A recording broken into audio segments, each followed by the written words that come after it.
Okay, we will start in 3 minutes. Okay, let's wait for 3 minutes, everyone.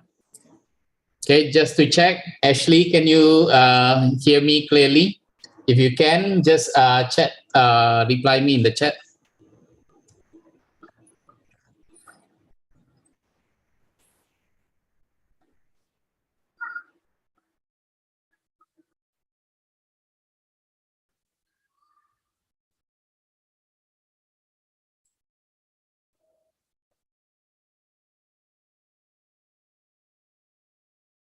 Okay, checking again. Okay, Ashley or Arwen or Sharon. Okay, if you can hear me clearly, yeah, let me know. Okay, then I will actually start. All right. Okay, thank you, Ashley. Okay, so we still have 2 more minutes, but it's okay. We can start talking about this. Okay, before we can start in 2 minutes. Okay, thank you guys. Okay, so this is our first live stream, yeah, for the past year paper. Yeah, so it's going to be, we are going to look into this paper for October November 2021. Okay, it is a 2 hours paper. Okay, so we will try to finish this, okay, maybe in 1 hour 30 minutes. Yeah, thank you, Sharon. Okay, so let's start. Okay, let's start on time. Okay, so here, okay, you have this paper. So the first question over here, okay, that we can see here is, when a dilute sulfuric acid is electrolyzed, water is split into hydrogen and oxygen. Now, this particular question, yeah, maybe if you just look at it from the surface, okay, it might look difficult, okay, but okay, if you follow, okay, whatever things that is mentioned over here according to the question, okay, you should not have any problem. Okay, like for example, now, okay, they say that calculate the number of hydrogen molecules produced during this electrolysis, and they have mentioned to you, okay, that you are using this cm cube of hydrogen. Okay, so no need to worry about electrolysis. You can just know that, okay, like for example, 1 mole, okay, 1 mole, okay, contains 24 dm cube. Okay, and we know here, okay, you have 0.462 dm cube. You just need to convert. Okay, once you convert, you know that, okay, 1 dm cube is going to give you 1/24 moles. Okay, so if you are dealing with 0.462 dm cube, so what we need to do is going to be 1/24. You just need to times with 0.462, and you are going to be able to get the number of moles that is going to be involved. Okay, once you calculate the number of moles, okay, of the hydrogen molecules, you are going to find out the number of hydrogen molecules. You still need to times, because every 1 mole contains 6.02 times 10 to the power of 22 molecules. Okay, so you need to 23, sorry, you need to times with this number. Yeah, you need to times with this number. So here, once you find that, okay, you need to times with the Avogadro constant. Okay, once you times that, okay, I have calculated earlier. Okay, once you times, you are going to get this particular value. Okay, 0.116 times 10 to the power of 23. Okay, and you can simplify, okay, which is going to be 1.16 times 10 to the power of 22. So I'm just going to write down over here 1.16 times 10 to the power of 22. That is going to be the number of molecules of hydrogen. Yeah. So if they ask you about number of atoms, then you need to times by 2. So this one is going to be number of molecules. Okay. Then, okay, they are asking you to calculate the total number of electrons transferred, okay, to produce this number of hydrogen molecules. Now, you do not need to worry about this entire equation over here, because the only thing that you need to worry is we are talking about hydrogen. So you just need to worry about this H plus, okay, you are going to add, okay, electron, and you are going to get H2, okay. So we are talking about 2 moles of electron, 2 moles of H plus, okay. So if you look over here from this equation itself, the half equation itself, okay, if you are talking about this certain number of moles, okay, this is going to be twice the number, okay. So we have calculated just now, if you calculate here the number of moles, okay, that number of moles here is going to be double. Okay, that's going to be double. So if you have calculated earlier, you can just use that value. Okay, but here, okay, you can relate to directly to the number of molecules. Okay, because I have calculated the number of moles, and then I have calculated with the Avogadro constant, and that is going to be which is going to be 1.16 times 10 to the power of 22. So this value, okay, should be double. Okay, if that is going to be your number of molecules, this value, the number of electrons, should be double than the number of molecules that you have. So that is going to be 2 times 1.16 times 10 to the power of 22. You just need to calculate that. Okay, if you calculate that, okay, you will be getting this answer, which is going to be 2.32. Okay, you take your calculator. Okay, you can check 2.32 times 10 to the power of 22. Okay, that is going to be your total number of electrons. Okay, now once you have this total number of electrons, that is going to give you that number of moles of hydrogen. Yeah, you are going to be asked to calculate the quantity of charge, okay, in columns, the total number of electrons calculated in B. Now, this is the number of electrons, okay, that you have calculated. If you look at your data booklet, okay, you will know that every 1 electron, okay, will have this particular charge, which is going to be negative 1.6 times 10 to the power of negative 19. That is going to be the charge of every 1 electron. So now you have 2.32 times 10 to the power of 22 electrons. You just need to times, okay? They want the quantity of charge, okay? They want quantity, not the negative value. So you can ignore the negative, but this one, they want you to times, okay? 2.32 times 10 to the power of 22. Yeah. So once you times, okay, you are going to get a value, okay, that is going to be 3.71 times 10 to the power of 3. And this one, you can leave it like this, or, okay, you can actually change it into 3710 column. Yeah, you do not need to give the value in negative because they want the quantity, yeah, the quantity of charge. So that is going to be 3710 columns. Okay. Now, after that, yeah, calculate the current X, okay, passed during this experiment. Yeah. So you know that, okay, we know that Q, okay, Q is the charge that we have, and then that is going to be equals to IT. You should know this formula.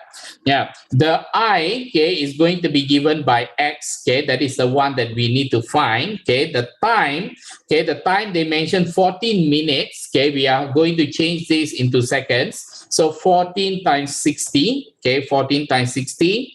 And the Q, okay, we have calculated the Q, yeah, which is going to be 3710. So once you calculate, you just put it over there, 3710. You just need to look for the value of X, okay, X equals to 3710 divided by 14 times 60, which is going to be 840. If you calculate, you will get 4.42. Yeah, if you have your calculator now, okay, you can calculate, double check the answer. Okay, this is going to give you 4.42 ampere. Yeah, so this is how you calculate, okay, but you do not need to worry so much about the full equation. Okay, in the end, okay, we are just going to follow, yeah, the half equation, which is the 2H plus, okay, plus 2 electron to give me H2. Okay, just that, yeah. So you do not need to worry so much about the full equation and worry about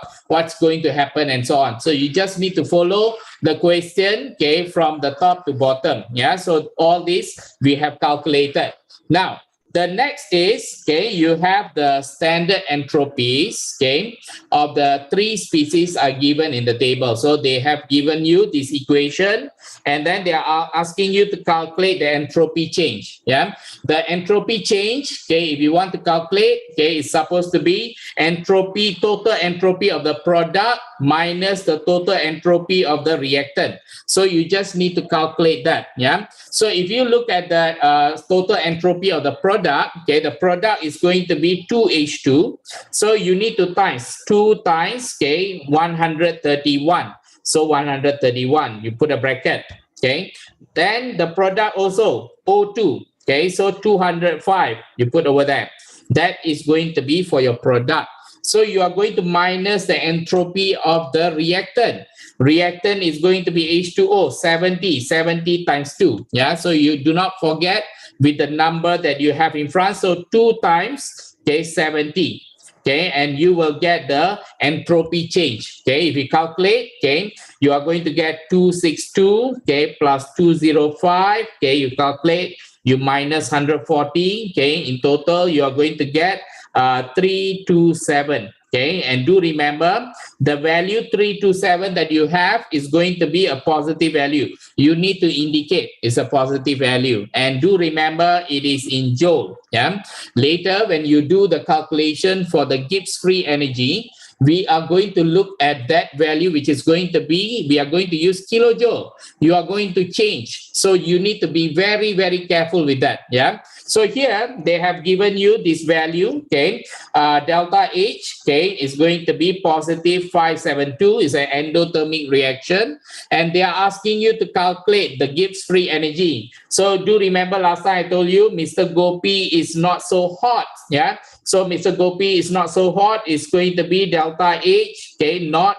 so this one, okay, not so hot. Yeah, so you just put over there, okay, and you just need to calculate. Delta H is going to be 572, yeah, kilojoule. Yeah, you just need to be careful with that. Temperature is 298 Kelvin. Yeah, and then entropy change you have calculated, but you need to be very careful. It's not 327 only. You need to divide by 1000. Why? Because it was in joule. You need to change it into kilojoule. This is the common mistake that all the students will make. Yeah, so please be very careful with this. Okay, if you calculate, okay, you are going to get 572 minus 97.446. Okay, if you have calculator with you, calculate, okay, you are going to get 474.554, okay, kilojoule per mole. Okay, and I'm going to use, okay, 3 significant figures over here. So I'm going to just write down as 475. Okay, 475, and do not forget this, okay, because it's a positive value. Okay, for chemical energetics, please make sure, yeah, you put the symbol over there, which is going to be positive 475 kilojoule per mole. Now, the next part is predicting the effect of increasing temperature on the spontaneity of this reaction. Now, this reaction, okay, we have learned that, okay, if you have delta H, okay, the delta H is endothermic, is positive, okay, and we also know that, okay, your entropy change is going to be a positive value also. Yeah, last time, okay, I told you that whenever we have, okay, the same symbols for the enthalpy change and entropy, okay, we need to look at the temperature to find out, okay, under what condition this reaction is going to be spontaneous. This will apply for enthalpy, which is negative, and entropy, which is going to be negative as well. Yeah. So how to do this in an easy way is going to be, you just need to put ice, okay, you just need to put water over here, okay, and we know the change from ice to water is going to be endothermic, so delta H is positive.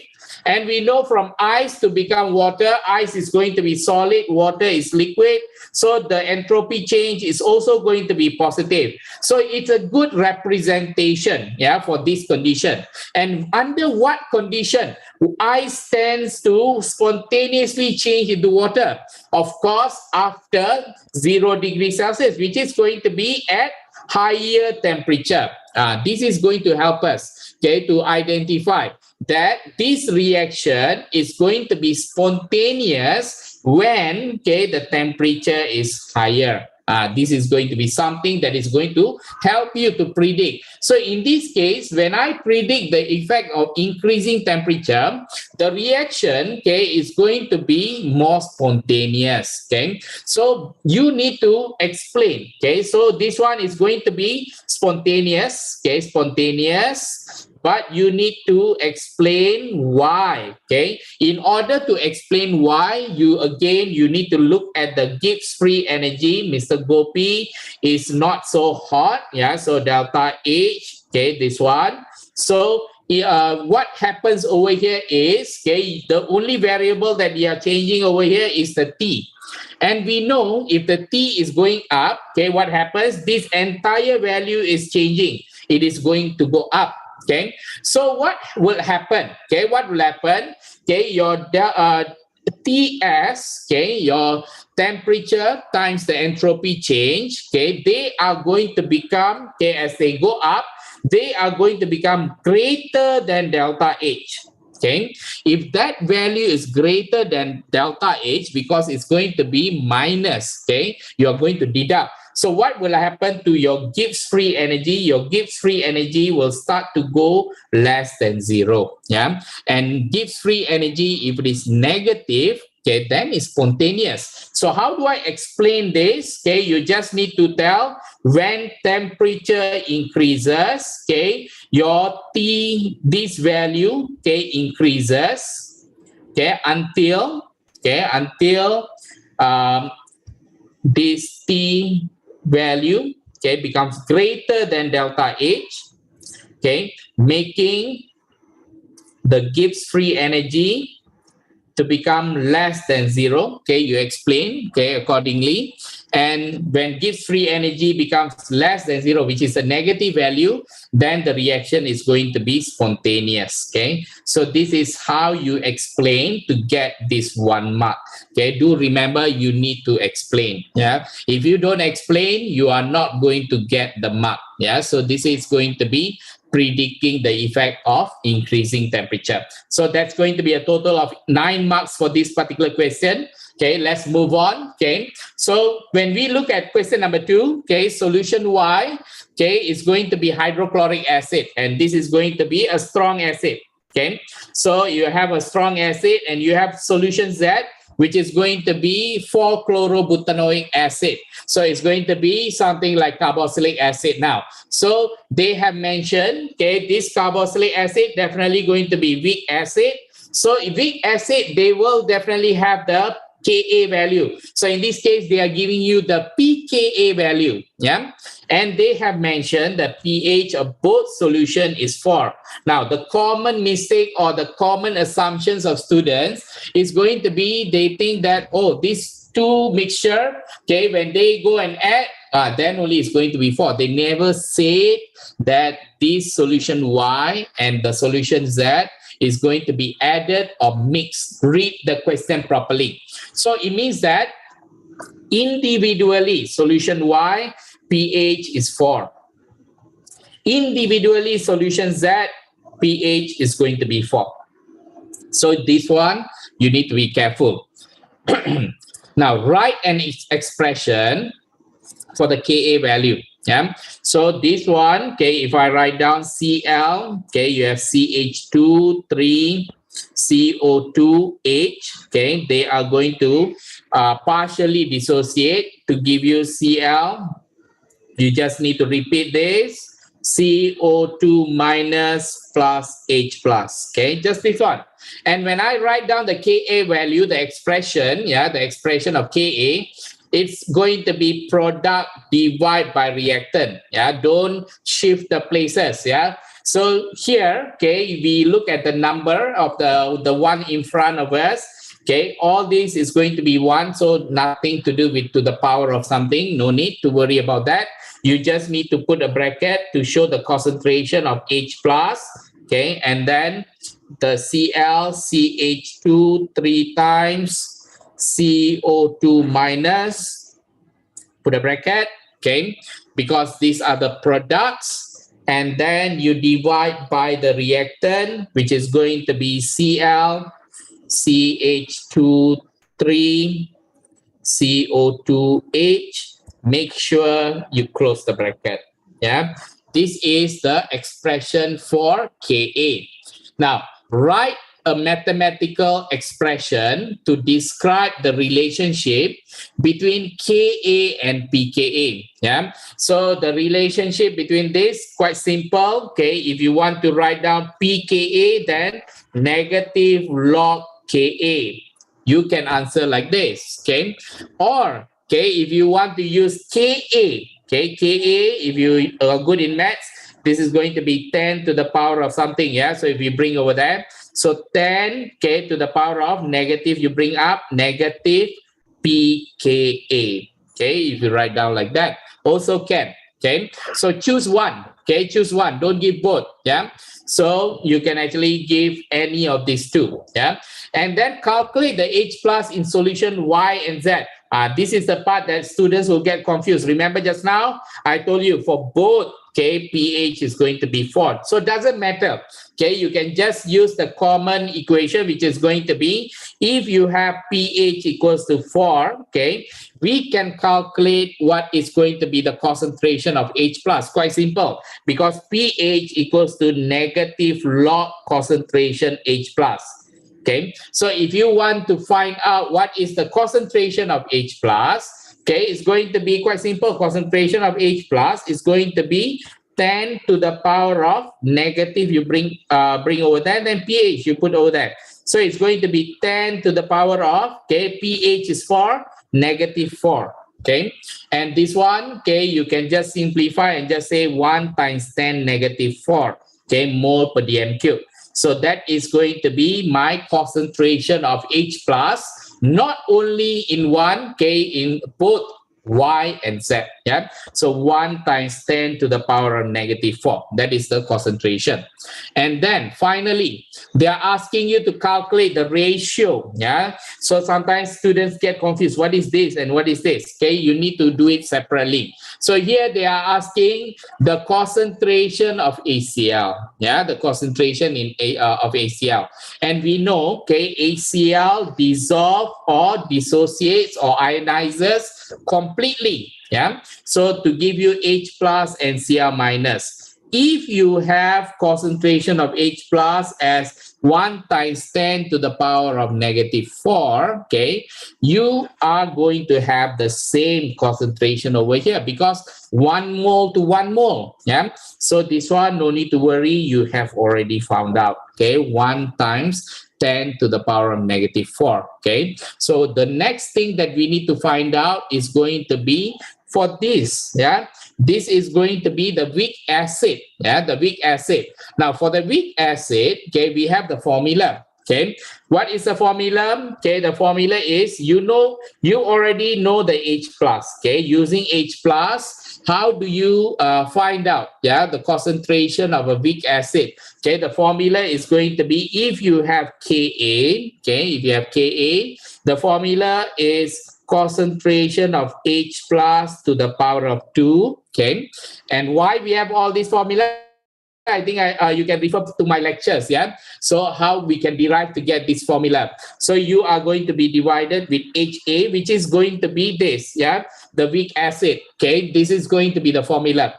And we know, okay? Do we know what is the Ka?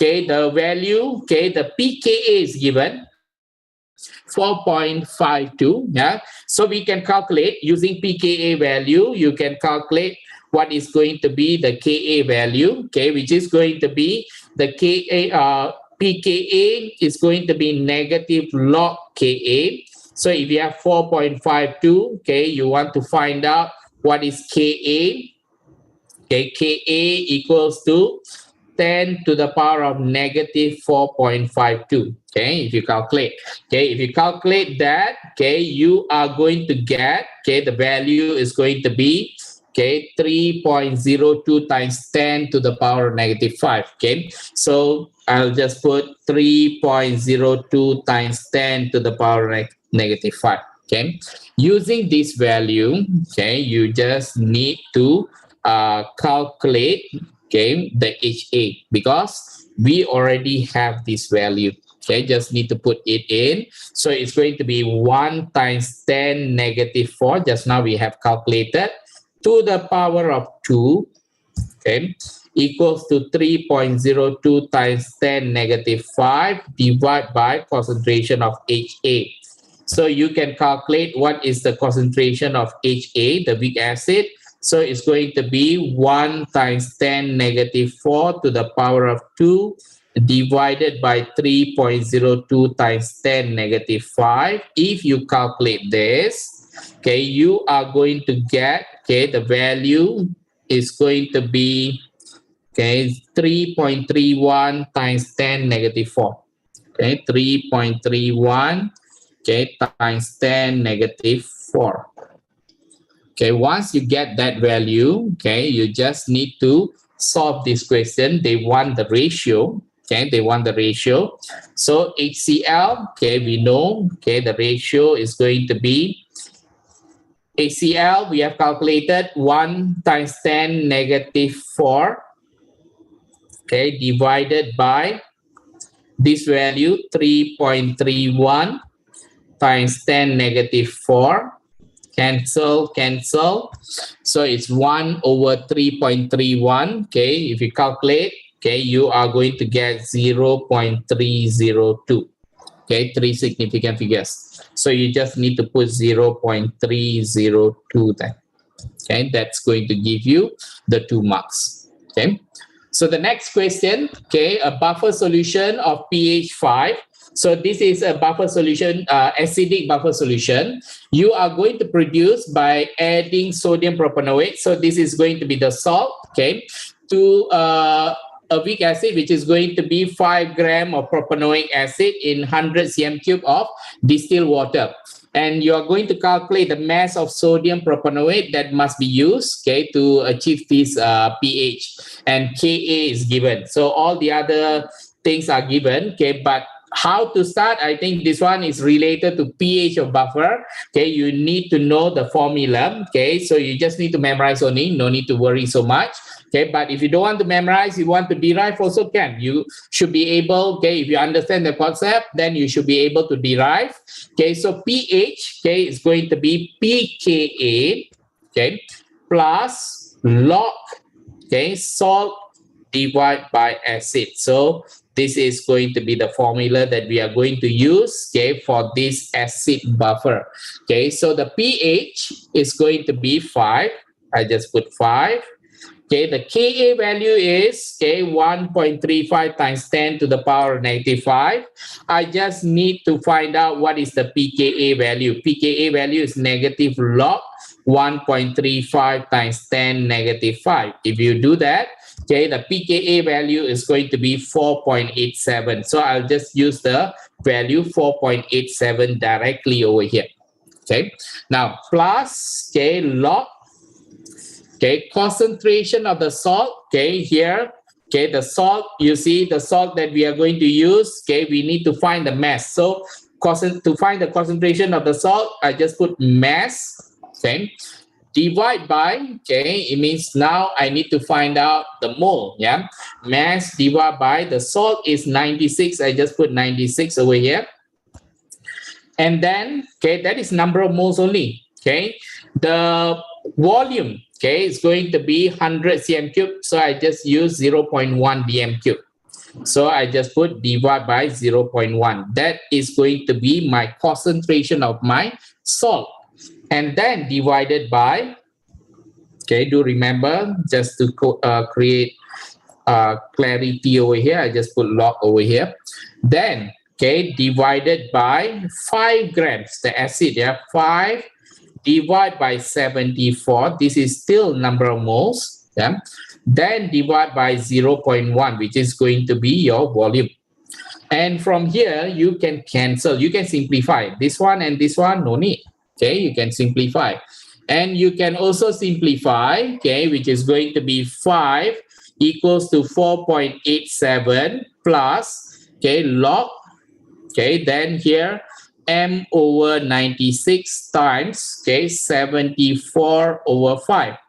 Okay, you can just put it like this, okay, and okay, you simplify all this, okay, you try to find out what is the m value, okay, you just you will have, okay, this one is 1.35, you will get 1.35 equals to 74 m over 480. You can just try to solve this, okay, you will come into this.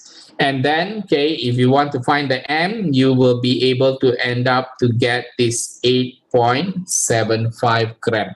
So I will actually put 8.75 gram over here. Okay, that is going to be the mass of sodium propanoate. Yeah. So let's actually move on. Okay, so that is going to be 3 marks. Okay, some of these, some dilute sulfuric acid is mixed with small sample of this buffer solution. Do remember this buffer solution pH was 5. Yeah, so you are going to add the sulfuric acid. Okay, and then the final pH of the mixture, suddenly you get pH which is going to be 1. If let's say the buffer is working, yeah, the buffer will still maintain the pH at 5.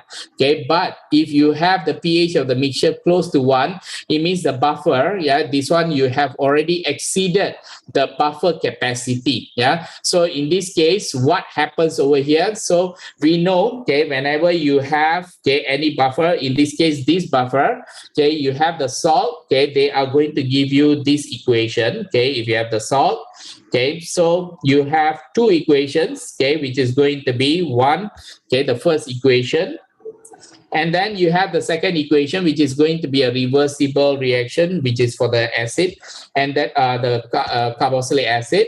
And if I have H plus, normally what happens, the H plus is being removed, okay, by shifting the position of the second equation to go to the left. Yeah, so in that sense, you can remove the H plus, okay, and then in that process also, yeah, the salt over here, okay, it's going to actually decrease, okay, but the decrease is compensated, okay, by this high reserve, okay, from the salt. Yeah, so in this case, okay, if you have a lot of H plus in this particular case, when you add the some dilute sulfuric acid over here, what happens, okay, the H plus is too much, okay, until, okay, it has already reacted with all the propanoate ion. Okay, they have reacted with all the propanoate ion until there is not enough propanoate ion, okay, to remove the H plus. So the H plus will stay. The H plus from the acid will stay over here. So they, you can say the total propanoate ion is not enough, okay, to react with all the H plus that is being added over here. So if you want to get the 2 marks over here, what you need to mention, okay, you can say that, okay, the CH3, CH2, COO minus ion, okay, has, okay, completely reacted with the H plus, okay, the additional H plus, okay, could not be changed, okay, to CH3, CH2, COOH by the buffer system. Therefore, okay, the pH cannot be maintained at 5. Okay, so it actually goes to 1. Okay, so that is going to give you the 1 mark. Okay, completely reacted. There is no more, okay, or not enough, okay, propanoid ions. Yeah, so you do not have enough propanoid ions to shift, okay, the position of the equilibrium to the left. Okay, no more. Okay, so they cannot move to the left anymore. Yeah, so in this case, okay, this is going to be the 2 marks. And now, okay, 10 marks done. Yeah. So the next part, okay, is going to be, okay, question number 3. Now, this question asks you to define the term electron affinity. Now, what is electron affinity? Okay, electron affinity is going to be the enthalpy change. You need to be, normally if you find it from the textbook, they are very specific. They say first electron affinity, second electron affinity, and so on. But this one is going to be general. So you just need to give it general as well. Enthalpy change, okay, when 1 mole of electrons, okay, 1 mole of electrons, okay, is added to 1 mole of this is important, gases, okay, gases atom, okay, or, okay, ion. These are general. Yeah, so it can be also be affected, be applied for let's say second electron affinity, third electron affinity, or what. Yeah, gases atom of ion, okay, to form, okay, to form 1 mole of gases. No need to say -1. Okay, gases negative ions. Okay, under standard condition. So important. Okay, it's going to be 1 mole of electron is being added. Okay, and then, okay, you are going to add to 1 mole of gases atom of ion to form 1 mole of gases negative ions. Yeah, so it must be gases as well. Okay, that will give you the 2 marks. Okay, do remember definition involving 2 marks. They are very, very strict. Yeah, you need to have, okay, the certain things that they are looking for, which is going to be the 1 mole of electron being added, 1 mole, okay, gases, yeah, to form 1 mole of gases negative ions. Okay, now write an equation. So this one is apart from electron affinity. They ask you write an equation for the process corresponding to the second ionization energy of calcium. Include, okay, the state symbols. Okay, so if you include the state symbol over here, second ionization energy of calcium. So calcium, it means the first you already remove it. So it's going to be calcium, Ca plus, and you are removing another electron, so Ca2 plus, gas, and then you have electrons. So this is going to be the second ionization energy of calcium. Make sure the gaseous state is shown. Yeah, if you don't show, you are not going to get the mark. Okay, now the next question is going to be some of the data relating to calcium and oxygen are listed. Okay, select relevant data from this list for your answers in C, D, and E. So here, okay, they say oxygen always exists in O2. Okay, and use the data to calculate the value of the bond energy of O double bond O. Yeah, so it means if you break the O double bond O, okay, you are going to get 2 atoms of oxygen. Okay, so we just need to find out what is going to be that energy, yeah, for the bond energy for that. Okay, but they didn't give you directly. Okay, you need to find out using the data that you have over here. Now, if I look at the data, let's actually look at the data. I can see, okay, this is slightly different than the data that I normally get. Okay, for my drawing for Born-Haber cycle. Yeah, why? Because you don't normally see something like this. Yeah, so maybe later we can look into that. But okay, the one that is important for C, okay, is going to be this data, okay, because this data is telling you half O2, okay, which is in gas, okay, plus 2 electron is going to give you O2 minus gas. Okay, this is going to tell us, okay, something to do with electron affinity. Yeah, but they do it like they combine. Yeah, they combine. They didn't do it one by one. First electron affinity, second electron affinity. So it definitely got to do with electron affinity, which is these two. Okay, so what I can see is I can combine. Okay, I can combine this equation, because if I use these two equations, okay, I will get the O in form of negative ion, and I can somehow, okay, use this value, okay, to calculate my bond energy value. I'll show you. Yeah, the first electron affinity, if you look at this data over here, first electron affinity, we know that oxygen, okay, they are going to add electrons. So oxygen add electron, they are going to give you oxygen minus. And we know, according to our definition, okay, 1 mole of electron is added to 1 mole of gaseous atom or ion. So this one must be gas. Okay, this one must be gas. Okay, so I just put over that. And if it is going to be the second electron affinity, okay, so it means it's already O minus gas. Okay, you add another electron, you are going to get O2 minus gas. Okay, what I can do now, okay, I can combine these two equations, okay, where, okay, if I combine this, okay, I will notice that, okay, there are certain values will disappear. Like for example, this one and this one, they are the same. I can cancel. Okay, when I combine, I will get O gas, okay, plus 2 electron to give me O2 minus and gas.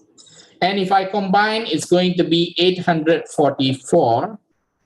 Okay, plus with negative 142. Okay, if you calculate that, okay, if let's say we quickly calculate 844, 142.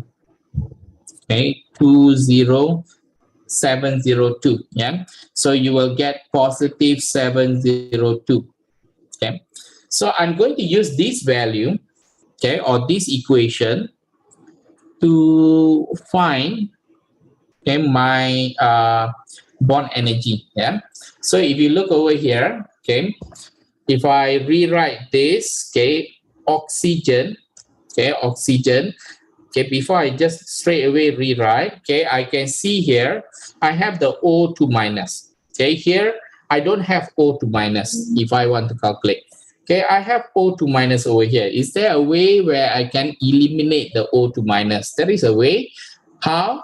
You put the O2 minus here, change the equation, okay, O2 minus gas to give me O gas, okay, plus 2 electrons. So you are changing the position of the equation. And if you change the position of the equation, positive 702 will become negative 702.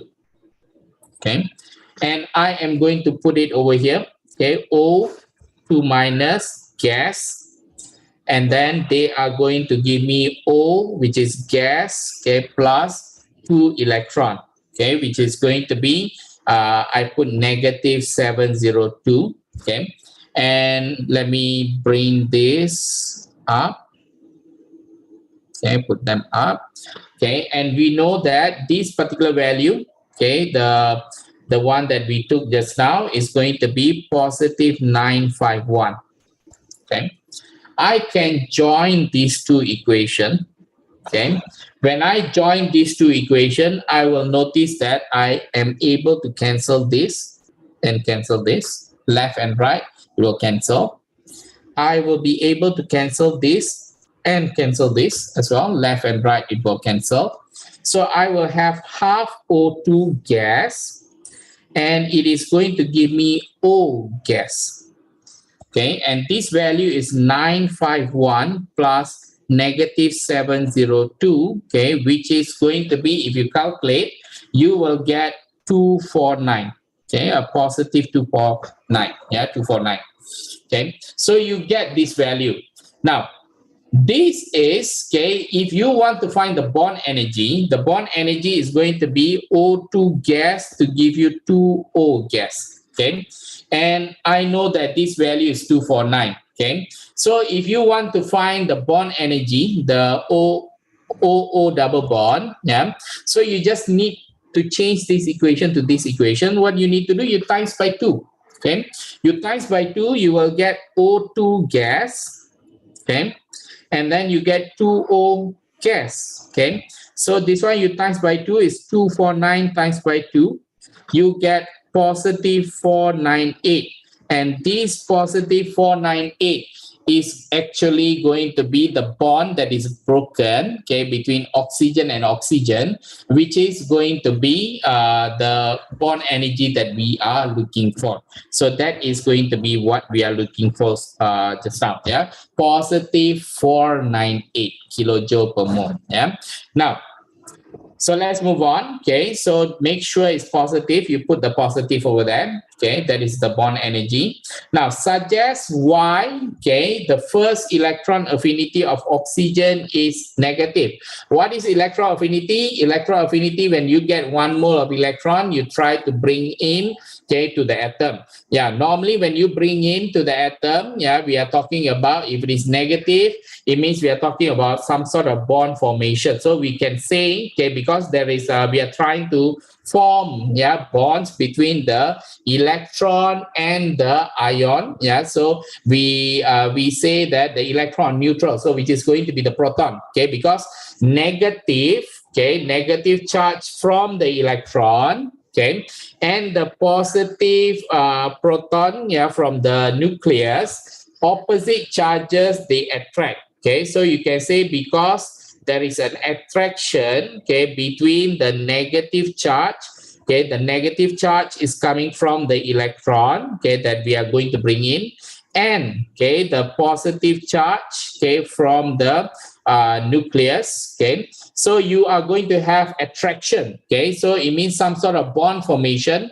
Therefore, your the enthalpy, okay, the enthalpy is going to be negative. Okay, because it's similar to bond formation. Okay, now suggest why the second electron affinity of oxygen is positive.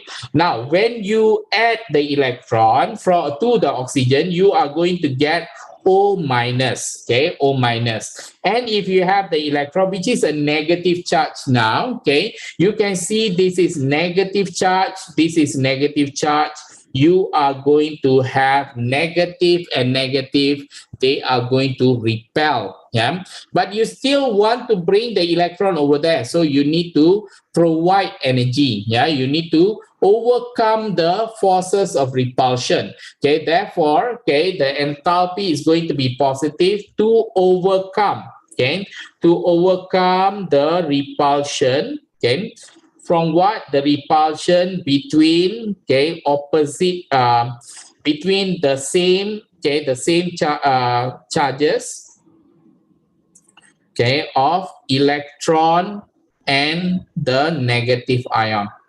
Okay, that is going to be why it is going to be positive. You need to overcome. Okay, so it's like something like you try to force them. So you need, in order to force them, you need to be like the energy is going to be absorbed. So it's going to be endothermic. So that's why it's positive. Yeah.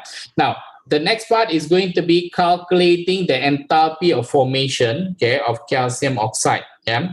So if you want to form calcium oxide, okay, so we normally draw the Born-Haber cycle. Okay, but for this equation, okay, the Born-Haber cycle, okay, they involve some sort of shortcuts. Okay, why? Because, okay, the shortcut, okay, will involve, because we are talking about all this information over here. Like, for example, okay, we normally, okay, we atomize calcium. Okay, then, okay, we are going to ionize calcium, but they have already done that. They have already changed calcium solid to become gas. They have changed the calcium gas to become Ca+. and they have changed up to Ca2 plus. Okay, so it means they have bypassed certain reactions. Okay, so it means that from the Ca, which is going to be solid, I'm trying to react with O2, which is going to be gas. Okay, and this one is half, which is going to give me CaO. Yeah, so here they have bypassed certain equations. Okay, so they are going to reach this part, which is going to be calcium 2 plus gas.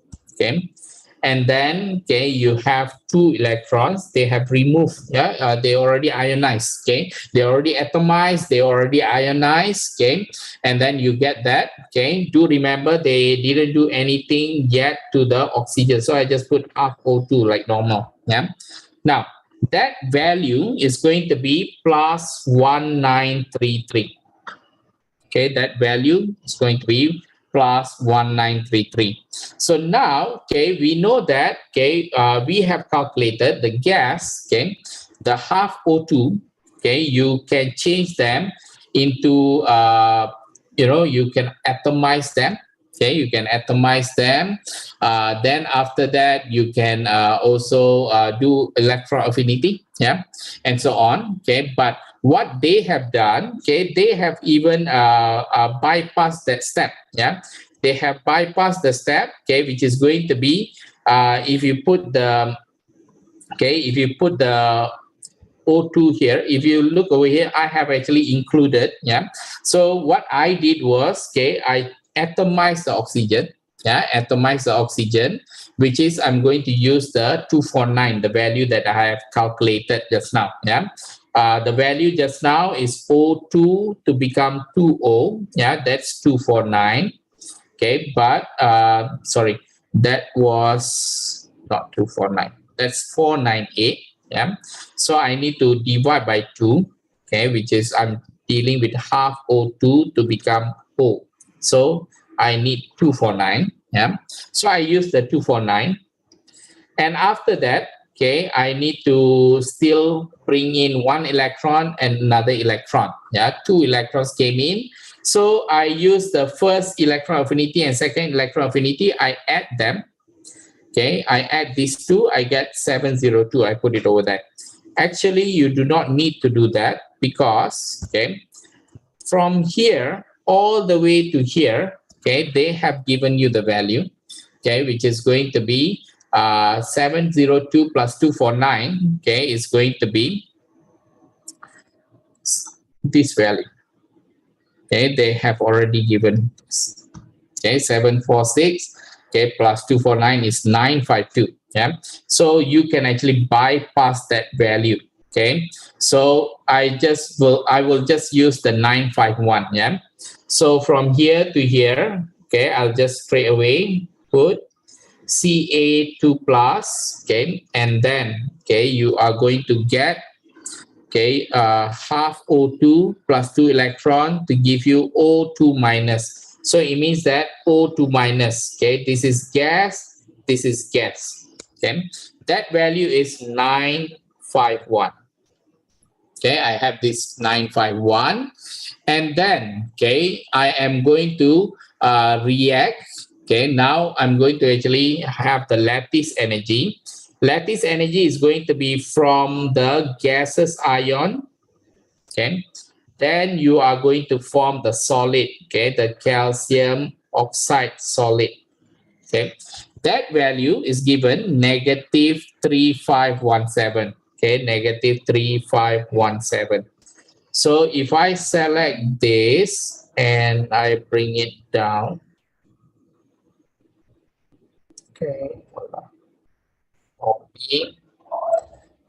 let me put it over here. If I put it over here, we know that if you go and add up this value and this value, if you add up, you are going to get, you can calculate 951, plus 1933, 1933, 951, so you get 284. okay, the left hand side is 2884. The right hand side, okay, which is here, negative 3517, which is longer, yeah, which is going to be longer. So this is going to tell us that your enthalpy of formation, yeah, this is the enthalpy of formation, is negative, I can say. Because why? Okay, these two, when you add, must give you the 3517 lattice energy, yeah. So I know that this value must be negative, okay, must be negative. So how to solve that? Okay, you can see 3517 and then 2884. What is the difference over here? Okay, if you know maths, I think straight away you can just write down, okay, 3517, okay, then you minus, okay, with 2884, okay, once you minus that, you are going to get 633. Okay, once you get 633 over there, okay, you just need to apply them over here, which is a negative value. It's going down, yeah. So it's going to be negative 633. Yeah, that is going to be your enthalpy of formation, yeah, for the calcium oxide, yeah. So that is the value, and this is how you draw, okay, the Born-Haber cycle. They didn't ask you to draw, okay. You should be able to produce this and should be able to make sense of this, yes. That's why I show you, yeah. The lattice energy, the next question, the lattice energy of lithium fluoride is given negative 1022, yeah. And then they ask you the factor, identify the factor that causes the lattice energy of calcium oxide. Okay, lithium fluoride Li plus, F minus, calcium oxide, okay, calcium Ca2 plus, O2 minus, okay, to be more exothermic, okay, than lithium fluoride. Okay, this one, okay, lattice energy, okay, depends on charge density. So if you look at this ionic radius, okay, and then the charges, okay, charge density, okay, it depends on the charge divided by radius, okay. So in this case, the one that is more obvious over here, okay, is going to be the charge, okay, because positive 1, negative 1, positive 2, negative 2, okay, the charges is more. So if you want to identify a single factor over here, you can say the charge, okay, the charge, okay, for the Ca, okay, 2 plus, okay, and O2 minus, okay, is more, okay, than LIF, okay. Therefore, okay, if the charges are more, okay, it means that the positive and negative, they are going to be attracted more. Lattice energy means what? We are going to bring the gases, gases ions, we are going to bring them together to form the solid. So it means that they are going to be attracted more, okay? So more charges, okay, they are positive and negative, they are going to be attracted. But if you have positive 2 and negative 2, they are going to be attracted more, okay? So therefore, the attraction, okay, is greater, okay? The attraction between oppositely charged, okay, oppositely charged ions are greater, okay. So therefore, okay, the lattice energy is going to be more exothermic, okay. Because why? Okay, lattice energy is more exothermic, okay, because it's going to be bond forming, okay. Therefore, it's going to be exothermic, of course, okay. So that is going to give you the 2 marks, okay, for this question. Okay, let's move on. Okay, for question number 4, separate samples of, okay, 0.2 moles of calcium carbonate and 0.2 moles of barium carbonate are heated, okay, until completely decomposed to the metal oxide and carbon dioxide. So if I have calcium carbonate, okay, so you heat, you get calcium oxide plus carbon dioxide. If I have barium carbonate, okay, then I heat, I will get barium oxide and carbon dioxide. So you do that, yeah, you will decompose. So they say that which of these 2 group 2 carbonates require higher temperature before it begins to decompose. Now, this one we have learned in AS, okay, but the explanation we have learned in A2, yeah. The barium carbonate, okay, is going to be more, they are thermally stable, okay, thermally stable. and we learn only about it is thermally stable going down. Group 2 carbonates going down the group, okay, they become more thermally stable. But in A2, we have learned why. Okay, when we talk about stability, okay, we talk about, okay, the polarization, the ion polarization. So if you look at calcium, calcium is small ion, okay, compared to barium, which is lower. Okay, barium ion is going to be a larger ion. Okay, if I want to represent this, okay, the barium ion Ba2 plus and Ca2 plus, barium 2 plus is a larger ion. If it is a larger ion, okay, they are not able to polarize the carbonate. Okay, the carbonate ion, okay, they are not going to be able to polarize this. So it means that the electron cloud, okay, in carbonate ion, they are not distorted. So if they are not distorted, okay, the bond between carbon and oxygen are less weakened. Okay, so they are less polarized, and the bond is less weakened, okay, compared to calcium. Yeah, calcium is smaller, they will polarize more. Okay, so that is going to be the explanation. Okay, so if I enlarge this, okay, you can see which one of them, okay, which one is going to be require, okay, higher temperature before it begins to decompose. Of course, okay, because it's difficult to decompose, it's going to be barium carbonate, so it requires more temperature. So barium carbonate. Okay, why? Because barium carbonate is more thermally stable. Okay, because the barium ion is larger. Okay, you can say the ionic radius is going to be more. Okay, and they do not polarize. Okay, or they polarize less. Okay, the carbonate ions. Okay, or the carbonate ions are less polarized. Okay, the carbon oxygen bonds. Okay, they are not distorted, okay, and less weakened. Okay, they are less weakened, okay, and requires more heat to be broken. So if you have calcium, yes, they will actually distort more, and then the bond is going to be weakened. Okay, in this case, less weakened, you require more energy here to be broken. Okay, let's move on. Now, after the decomposition is complete, so after they change into barium oxide, calcium oxide, okay, you take the sample, okay, you put 2 dm cube of water, a solution is formed, no solid present, so it means they dissolve everything. Yeah, so you take the calcium oxide, okay, then okay, they put water, okay. You should get, okay, calcium oxide, you add water, you are going to get calcium hydroxide. Okay, dilute sulfuric acid is then added dropwise until a precipitate is seen. Yeah, so if you have H2SO4, okay, we are talking about, you are going to see calcium sulfate. Yeah, so the precipitate that they are talking about, okay, is most likely calcium sulfate. Yeah.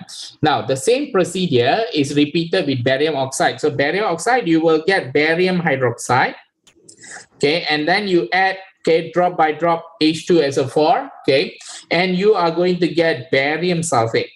Okay, so barium sulfate is going to be, everyone should know, it's white precipitate. Yeah, so here, okay, if you look at the sample, they say identify, okay, the sample to which most sulfuric acid must be added to cause precipitate to appear. It means that they are talking about the hydroxide. Okay, which one, okay, difficult to they're talking about the solubility of hydroxide. Yeah, so if you look at the solubility of hydroxide, okay, for both sulfate and hydroxide, okay, as you go down the group, okay, sulfate and hydroxide, as you go down the group, okay, the hydroxide, yeah, so I think if you look at sulfate, it's going to be slightly different. Yeah, so hydroxide, okay, for hydroxide, the solubility is going to increase. Okay, solubility increases going down. Okay, solubility increases. Okay, group 2 solubility. Sulfate, on the other hand, okay, as you go down, we know this is a white precipitate. Yeah, so everyone should know, as you go down, okay, solubility, okay, decreases. okay, because this is a white precipitate. Okay, so here, okay, they say that which sample, okay, means for the hydroxide. Yeah, let's talk about hydroxide. Which sample, okay, you must add more sulfuric acid. Yeah, so the sample that you need to add, okay, because the solubility increases, this is more soluble. Okay, so the one that you need to add more, okay, is going to be the calcium hydroxide. Okay, so for calcium hydroxide, okay, you need to add, okay, more, okay, add more H2SO4, okay, because, okay, it is less soluble. Okay, less soluble. So you add more, yeah, and then explain your answer. So the answer, okay, here, okay, when you explain, okay, you should refer. So one of the explanation is going to be it is going to be less soluble, and then you need to also refer to the solubility of the precipitate. Now they are asking you to talk about solubility of the precipitate. Now precipitate is calcium sulfate and barium sulfate. Yeah. So if you talk about the precipitate, okay, so if barium sulfate, okay, barium sulfate is less soluble. Okay, it's less soluble. And if you want to talk about barium sulfate being less soluble, okay, than calcium sulfate, you need to refer to your lattice energy, enthalpy of solution, and enthalpy of hydration. Okay, this one, okay, we have learned, okay, last time. Okay, if you are talking about, okay, your enthalpy of if you're talking about sulfates, okay, if you're talking about sulfates, okay, you need to talk about, okay, hold on, okay, you need to talk about, okay, you refer to what I taught you last time, okay, about the group 2 sulfates and group 2 hydroxide. If sulfates, okay, let's talk about sulfate. If sulfates, then you need to talk about the lattice energy. Both of them, the size is increasing, but the lattice energy, okay, lattice energy, they will decrease smaller volume. They will decrease, but smaller volume. Okay, but the decrease of hydration, okay, enthalpy of hydration is going to decrease more, okay, bigger value compared to lattice energy. Okay, this is for sulfate. Now, if this happens, okay, we know that, okay, the formula, okay, is going to be lattice energy plus enthalpy of solution is going to be enthalpy of hydration. Okay, we know this. Okay, and if let's say, okay, if you want to refer to enthalpy of solution for solubility, yeah, it's going to be hydration, okay, hydration minus the lattice energy, and we know that hydration is decreasing more.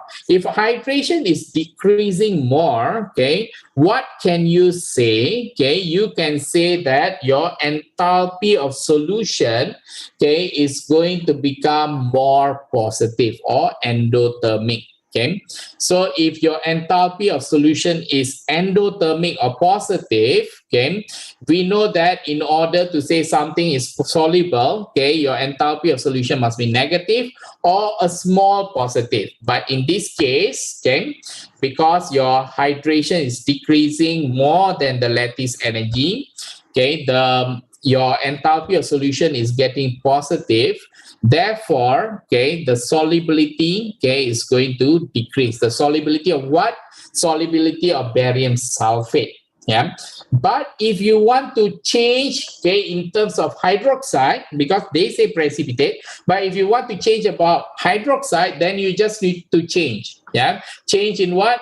Okay, here I say smaller and hydration is bigger. You just need to change. Decrease in lattice energy is greater than decrease in enthalpy of hydration. So this one, please take note. Okay, so this one, please go through. If you don't understand, please go through. Yeah, so when you explain, you get 3 marks for this. Okay, next part. okay, calculate the mass in gram, okay, carbon dioxide produced, okay, by decomposition of 0.02 moles of calcium carbonate. So calcium carbonate is going to give you calcium oxide plus carbon dioxide.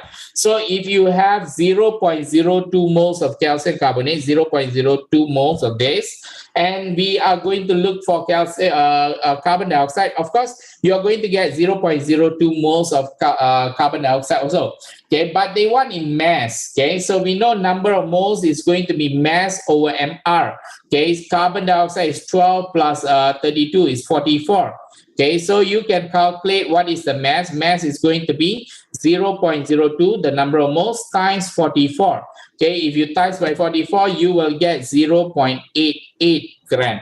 Okay, a simple calculation. Yeah, and then calculate, okay, the minimum mass in gram of propane that will, on complete combustion, produce the same mass of carbon dioxide calculated in C1. This is very simple. Propane C3H, this one propane, so CnH2n plus 2, yeah, so double 6 plus 2 8, yeah, so plus O2. You just need to balance the equation. You will get carbon dioxide and water, so you just need to put 3 over here. You balance, you just put the 4 to get the 8. Oxygen, you count 4 oxygen, 6 oxygen, total 10 oxygen. So you just put 5 over there. Okay, once you put the 5 over there, so you have everything balanced over there. And then now you just need to solve this. Okay, so how do you solve? Okay, you just need to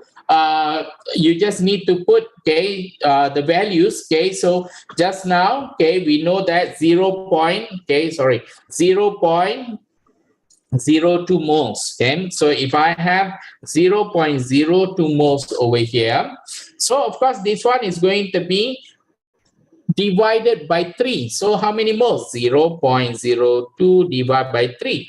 Okay, refer to the moles, don't use the mass. Yeah, so once you have that, you can just convert to mass, okay, which is going to be number of moles equals to mass over mR. Okay, so number of moles is this one. Okay, so I just want the mass. So mass is number of moles times 0.02 divided by 3 times with mR.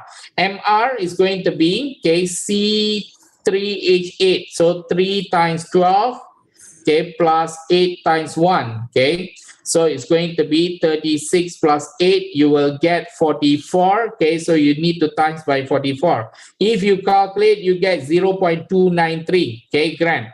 So you just need to put 0.293 gram. Done. Yeah, so quite simple. I think the one that they give you, this one C, is quite simple. I think the one that is difficult is more towards this part. Okay, all this part, okay, maybe taking more time. Yeah, but if you move on, okay, let's go to question number 5. Okay, so MnCl4 is a complex ion. Deduce the oxidation state of manganese in MnCl4. Yeah, this is quite simple. So you just put X, okay, plus, okay, 4 times -1. Cl is -1 equals to -2. So X is -4, -2, X is -2 plus 4. You will get plus 2. So you just need to put plus 2 over there. Done. Yeah.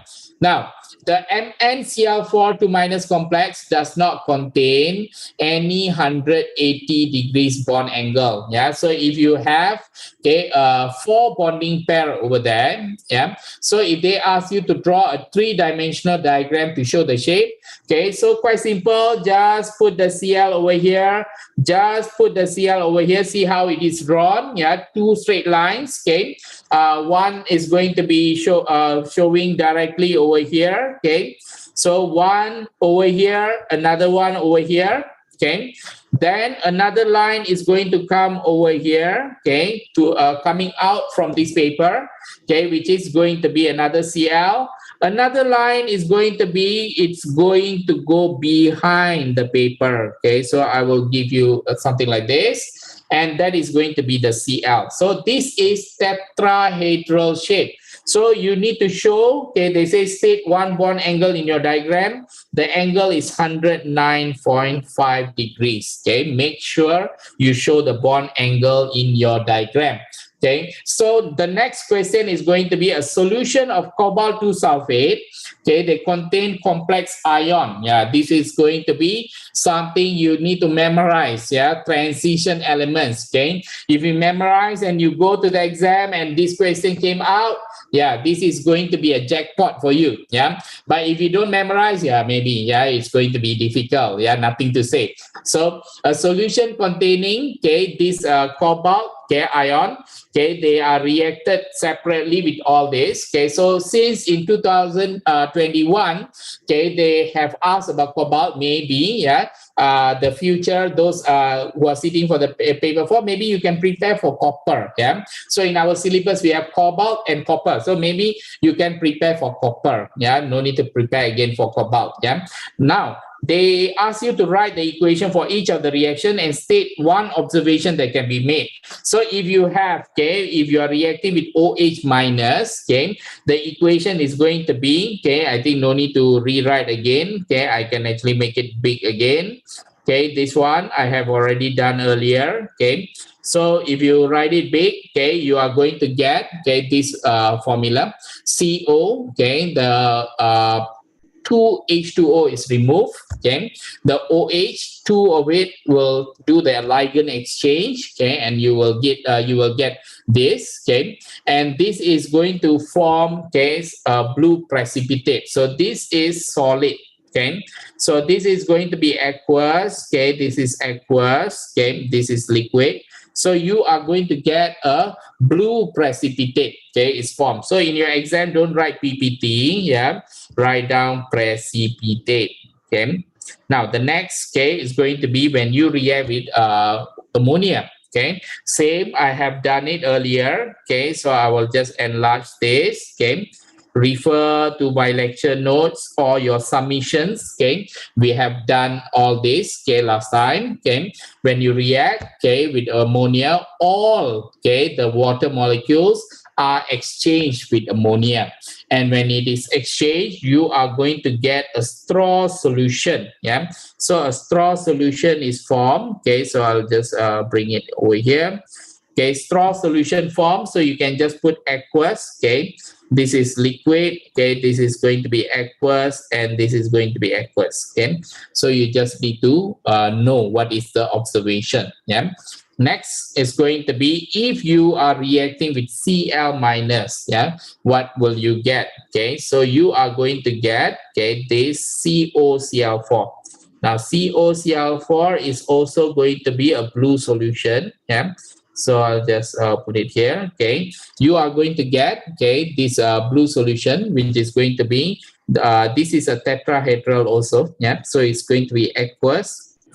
This is liquid. Okay, this is aqueous, and this is going to be aqueous. So blue solution is going to be formed. Yeah. Now the next part, okay, the easy part, name the type of reaction occurs in B3. Yeah, not only in B3, yeah, in all B1, B2, B3. Yeah, so they are going to replace the ligands. So this is going to be known as ligand exchange. Okay, so this is going to be a ligand exchange reaction. Now, cobalt, okay, forms the complex ion. Okay, so you have this 2 ammonia and En. Yeah, En is a bidentate ligand. So if you have a bidentate ligand, it means one En has 2 coordinate bonds. Yeah. So if you have 2 bidentate, then 4 plus another 2, 6. So we are talking about 6 coordinate bonds. Okay. So the abbreviation En is used for the bidentate ligand. So they have given you information over there. The complex ion shows both geometrical and optical isomerism. Yeah, define the term bidentate ligand. So what is bidentate ligand? It's a species, okay, that can donate 2 lone pair, okay, to form 2 dative bond to the transition metal or metal ion. Okay, so I prepared earlier also, so I'll just, okay, put it over there. Okay, so it's going to be a species that donates 2 lone pair, okay, of electrons, okay, to form, okay, okay, 2 dative bond, okay, to a transition metal or metal ion. Okay, now draw three-dimensional diagrams, okay, for the two optical isomers of this. Yeah, so do remember they say that they can show both geometrical and optical isomerism. Okay, so and I told you they have 6 coordination number. So if you have anything that has 6 coordination number, they will look like octahedral shape. So if I just put in terms of like this, okay, if I want to draw normally octahedral shape, I will draw something like this. Okay, so I have the ammonia. Okay, 2 ammonia. Let's say I want to show in form of trans. Okay, ammonia over here. Okay, and then ammonia over here. Okay, NH3. So this is a trans. So the trans, okay, we know that if you want to show, okay, in terms of you want to show in terms of 3D, you show them like this. And then the one that is going behind, you show them like this. Okay, like what we did earlier. Yeah. And then, okay, this one, similar. They will go here. And then this one. So we have EN. Okay, we have EN, but they ask you to show in this form. Okay, what you can do is, okay, we know that we have one up and we know that we have another line down. Okay, 6 coordination number. Okay, you can actually draw, okay, something like this connected to this, okay, and this connected to this. So I can just draw N over here and I draw N over here. Okay, then I have this and this put like this. Okay, just follow. Okay, and then the same thing. Okay, I have N over here. I have N over here. You put like this, you put like this, and you draw like this. Okay, this is going to be a molecule. Yeah, this is one of the way to draw. Yeah, one of the way to draw, and this is going to be a trans isomer. Yeah. And do remember, if you want to draw, okay, in terms of cis, I have drawn beside. So maybe you can have a look, okay. So if you draw cis, okay, then it's going to be, what is the difference of cis? Cis is going to be the ammonia is going to be side by side. So side by side. So this is also acceptable, okay. But since we are talking about, okay, the cobalt is there. So since we are talking about optical isomerism, okay, if you have drawn like this, then you have to draw the corresponding version, the optical isomer for this. So I will draw something like this, okay. So same, okay, this one going behind, okay, this one going behind, coming out. So you have, okay, you just need to show a mirror image, okay. So this one is nitrogen. Okay, up, down, okay, we know this is nitrogen, okay, and then ammonia, so this one must be ammonia, okay, and this must be ammonia as well, NH3, and this must be the nitrogen, okay, so the nitrogen. So how to do? Put like this, join. Put like this, join. Yeah, so this one is done. Yeah, optical isomerism with case trans. Yeah, if they ask you to draw for cis, then you draw for cis like this. Yeah, and then with the corresponding mirror image. Okay, so make sure, okay, you refer to how I draw over there. Make sure you draw properly. Yeah, next question number 6. An excess sodium iodide is added to a solution of copper 2 sulfate, iodine, and a white precipitate of copper iodide form. Yeah, so they have given you, okay, they say NaI, okay, they are adding with copper 2 sulfate, so CuSO4. They are giving you, okay, iodine, which is going to be I2. And then they give you a white precipitate of copper 1 iodide, CuI. Okay, so of course, okay, this is not complete, okay, because I need to have Na and SO4, so plus Na2SO4. Okay, so I just need to balance this. Okay, you have 2, so of course I need to put 2 there.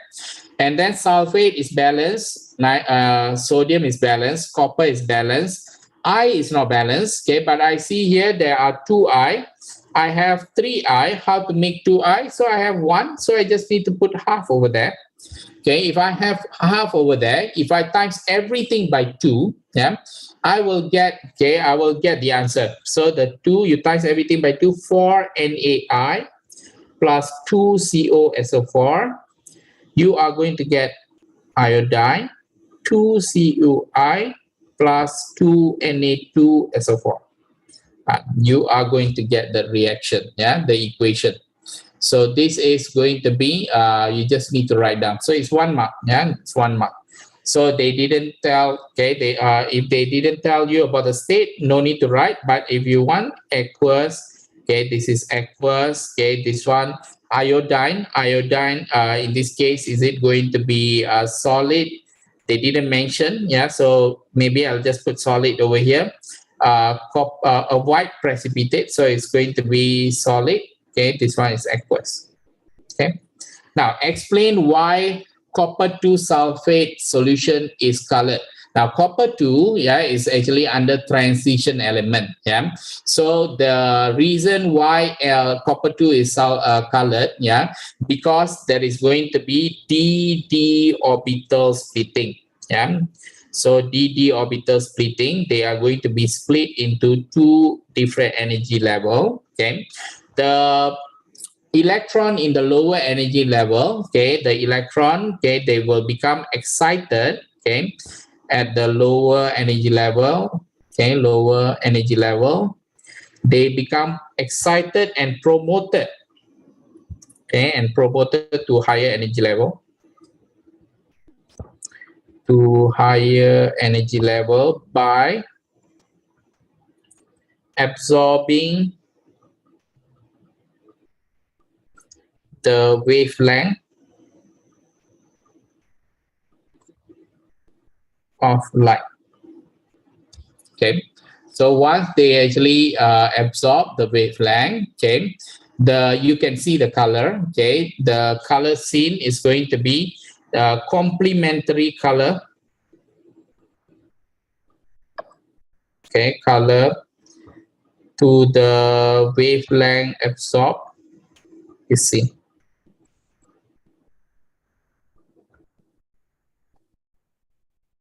Okay, that's why it's going to be colored. In this case, copper 2 sulfate is blue in color. Yeah.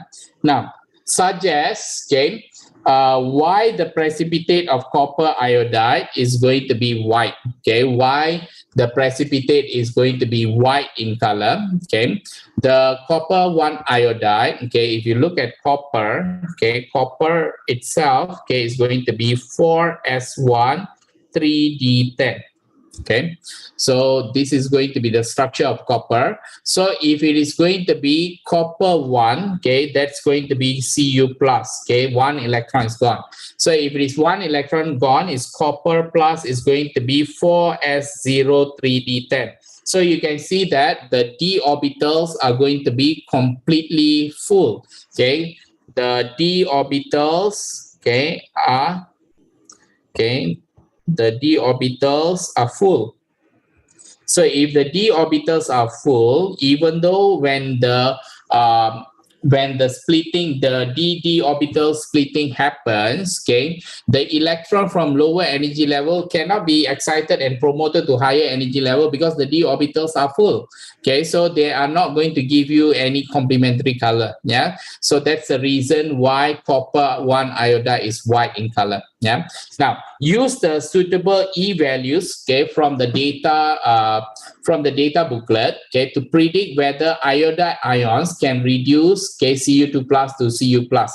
So this one, okay, you need to look at the data booklet. So the data booklet will always give you the value, okay, in terms of, okay, reduction. So I have taken the value and I will put it over here. Okay, the value, okay, you can see the value.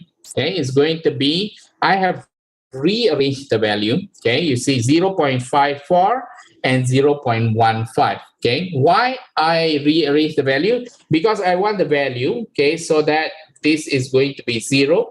Okay, higher up is a bigger positive value. Okay, and lower down is going to be negative value or smaller value. So if you look over here, if you rearrange, maybe 0 is somewhere here. This is 0.15, 0.54, slightly higher. Yeah. Now, when you arrange this, okay, if you look at it, okay, I taught you about this SOA and SRA. SOA is strong oxidizing agent, both top left corner, yeah, is going to be strong oxidizing agent. On the bottom right is going to be strong reducing agent, okay, if you look at it. So now, okay, you want to find out whether I minus, okay, is able to reduce copper 2 plus. You see, I minus is not a strong reducing agent, okay, because I know copper plus, okay, is a stronger reducing agent than I minus, okay. They are the one that is going to be able to reduce I2, okay. So here, predict whether iodide ions can reduce, okay, Cu2 plus to Cu plus. The answer is no, okay. Why? Okay, because Cu plus, okay, is a stronger reducing agent than, okay, stronger reducing agent than I minus. Therefore, okay, therefore I2, okay, is the one, okay, the one reduced instead of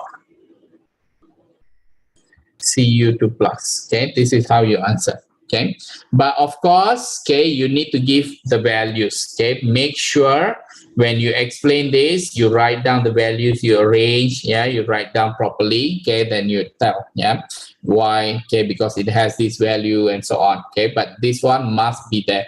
Okay, now the next question is, okay, excess sodium iodide is added, okay, and then copper 1 iodide forms as a precipitate.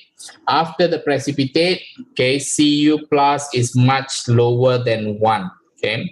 So use this information, okay, and your answer in C to explain how relevant electrode potentials change and why I minus ion can reduce copper 2 plus ion. So here, okay, when you look at it, okay, when all these are happening at 1 mole per dm cube. So after the precipitation, if the copper plus is much lower than 1, okay, so if I take this thing and if I bring this down, okay, if I copy and bring it down here, okay, I can say that, okay, so this one is SRA, SOA.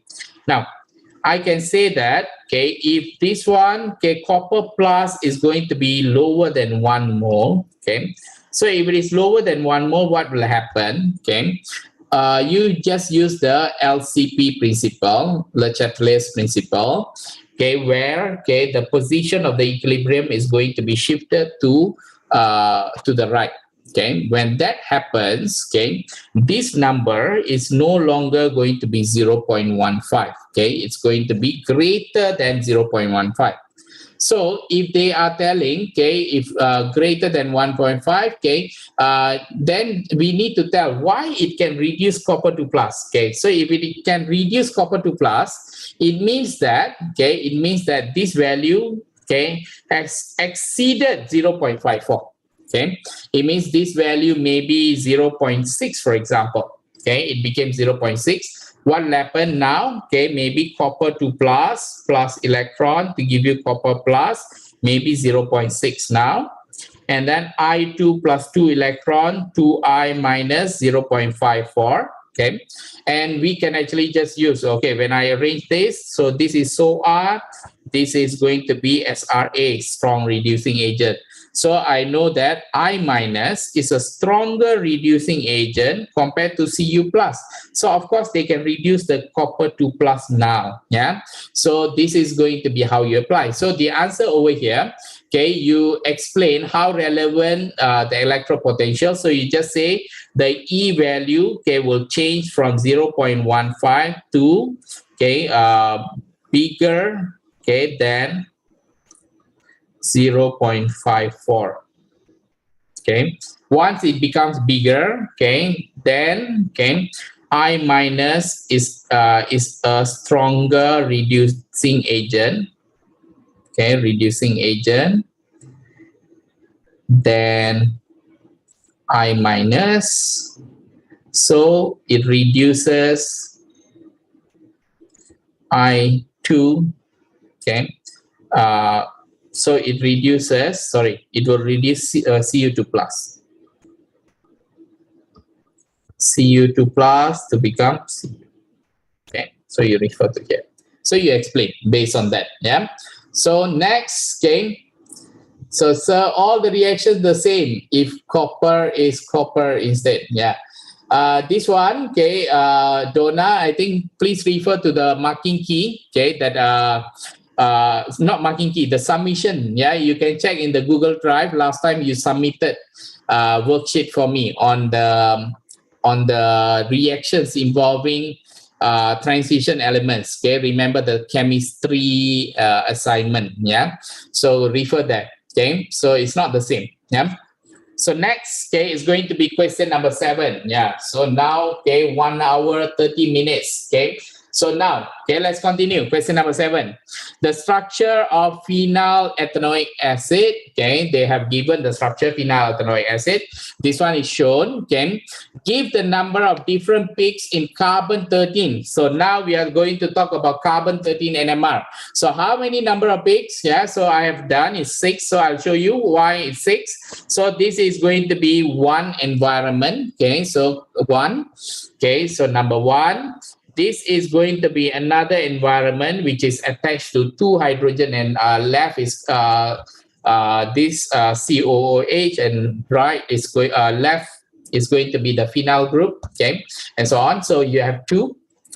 This one is going to be 3. Okay, and last time I told you, whenever you are dealing with this, okay, involving benzene and so on, okay, just put like this. Okay, so that it's symmetrical. Yeah. So if this one is 3, automatically this is going to be another environment, number 4. Okay. But now, okay, since this one is going to be overlapped directly, okay, you can fold them. Yeah. So it's going to be, this is 5. Okay, the same. This one and this one, they are the same. And this is going to be a different environment, 6, but they are the same. Yeah, with this 6. So there are total 6 environment. Okay, so 6 number of peaks. Okay, I've written over there.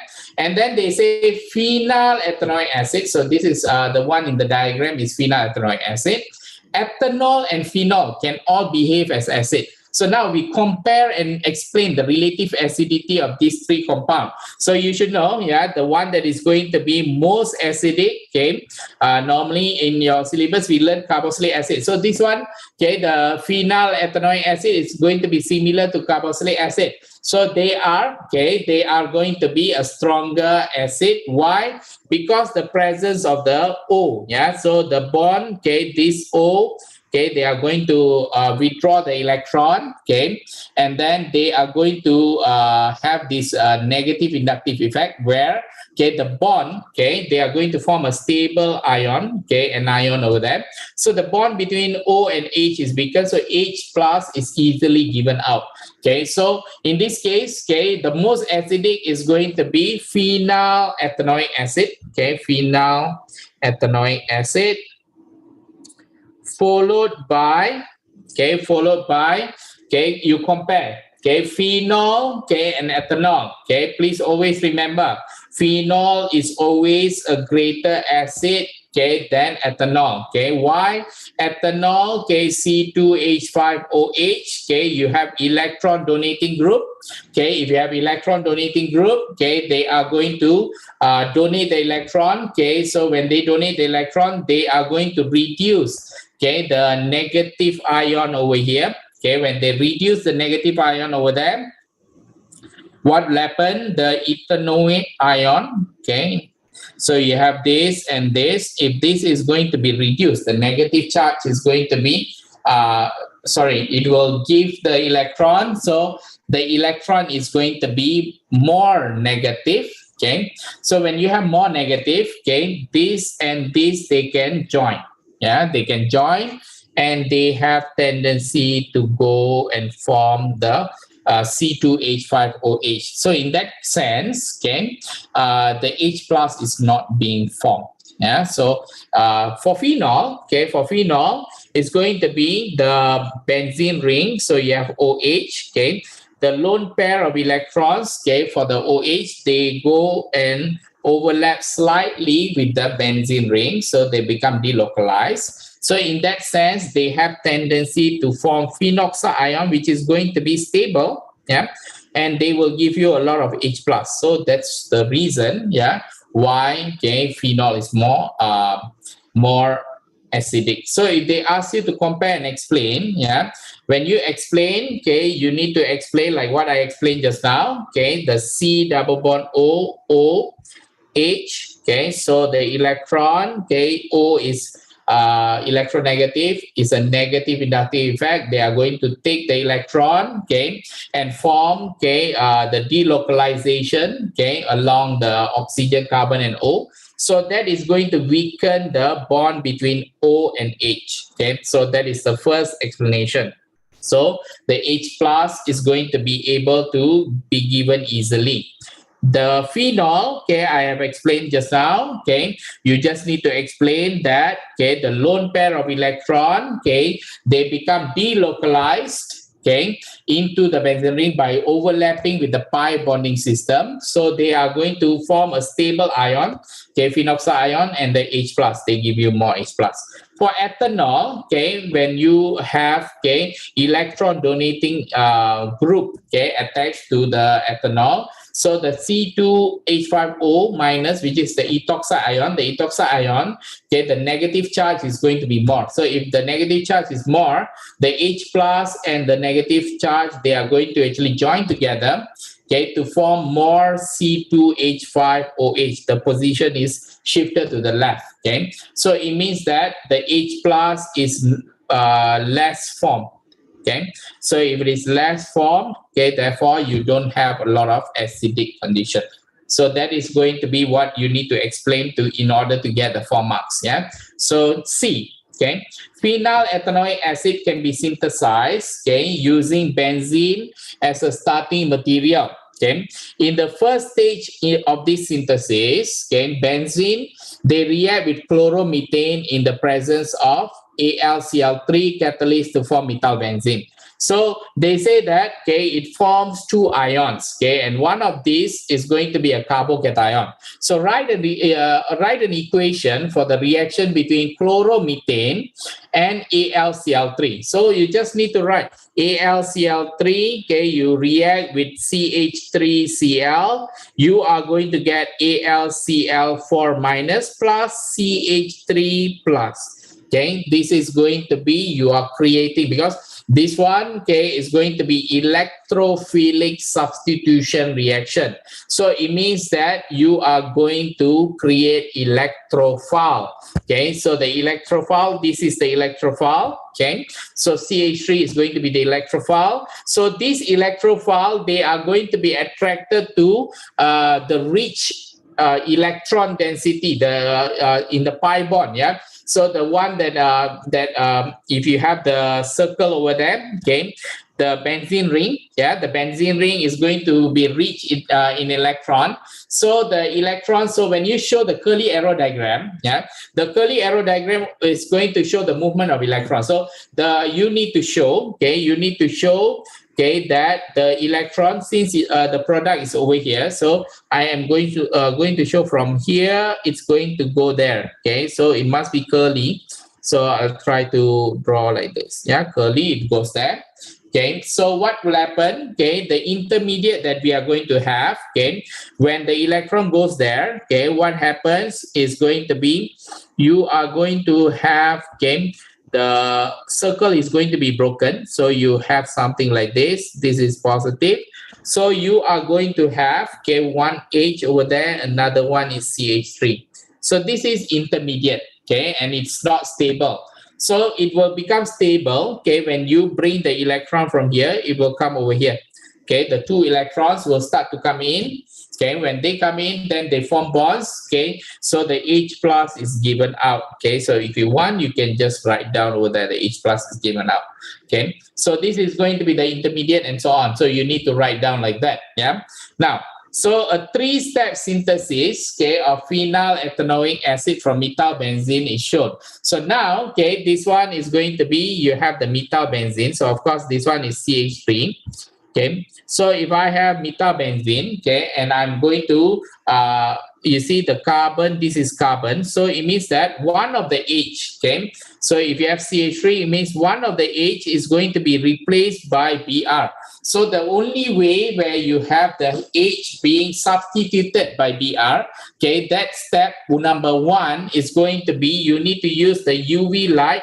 This is going to be free radical substitution, okay, and okay, Br2, okay, the reagents is going to be Br2, okay, and then you use the UV light, okay, and then you will get the free radical substitution, okay, that you have over there, okay.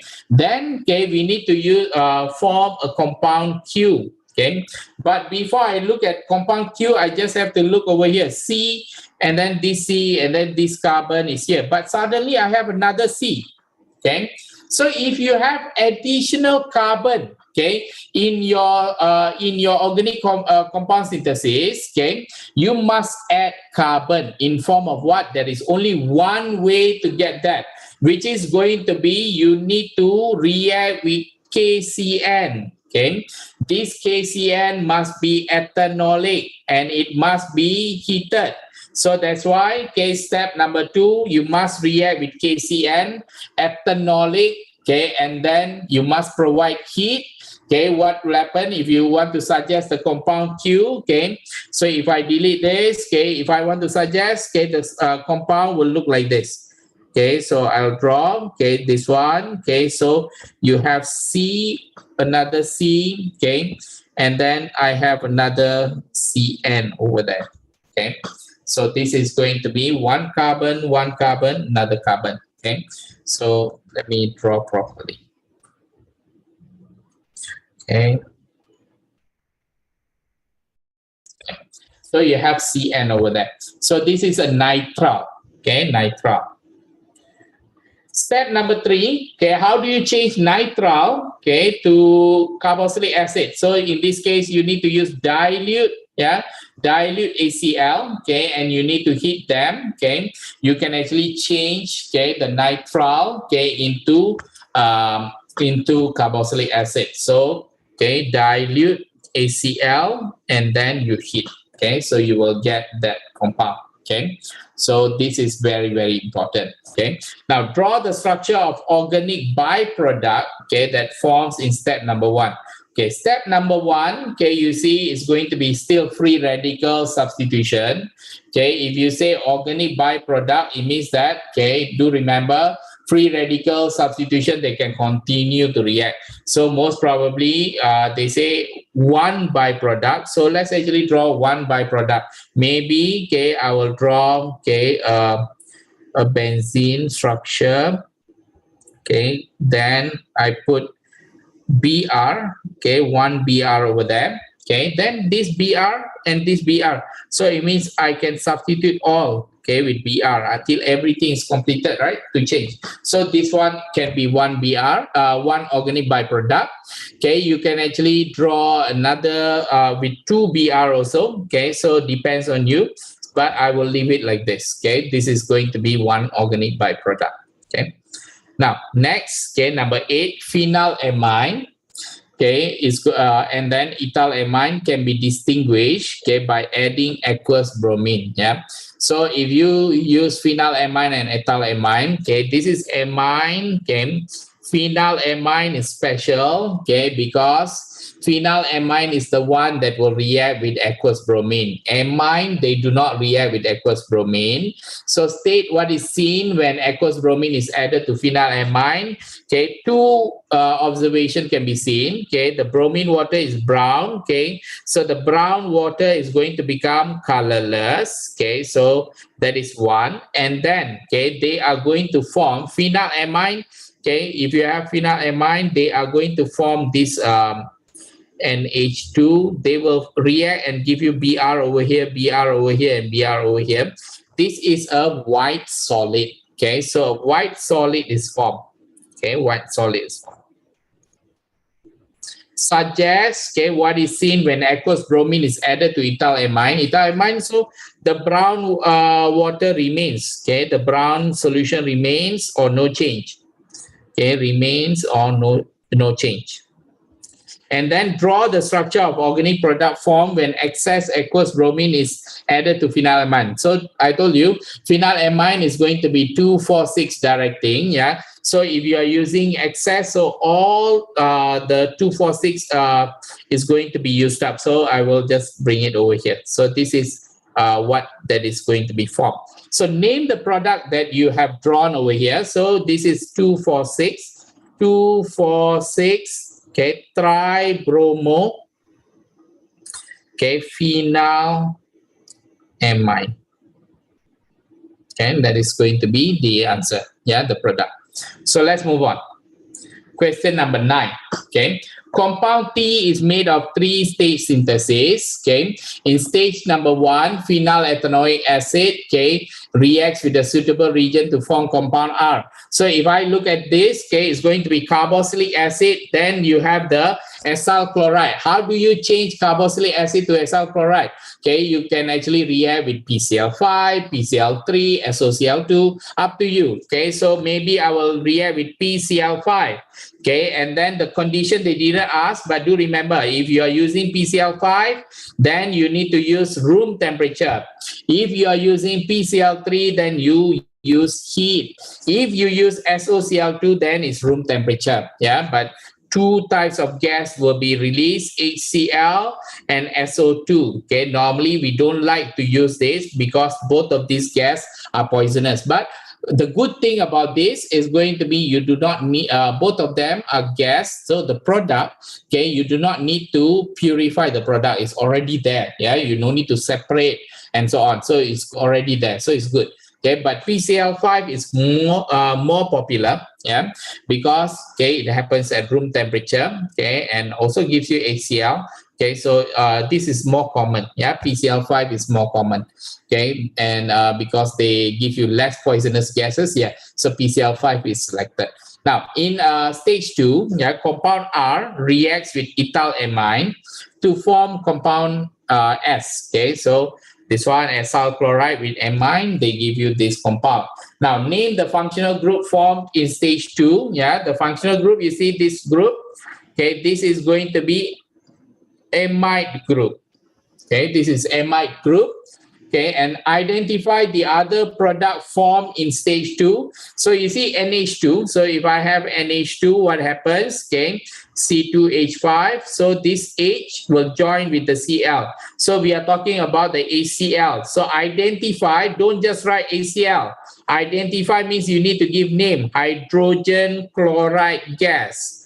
Okay, if they ask you what is going to be observation, yeah, hydrogen chloride gas is going to be white fumes. Yeah, so if they ask you what is the observation, white fume, but hydrogen chloride gas. Yeah, this is not going to be hydrochloric acid. Please take note. Yeah.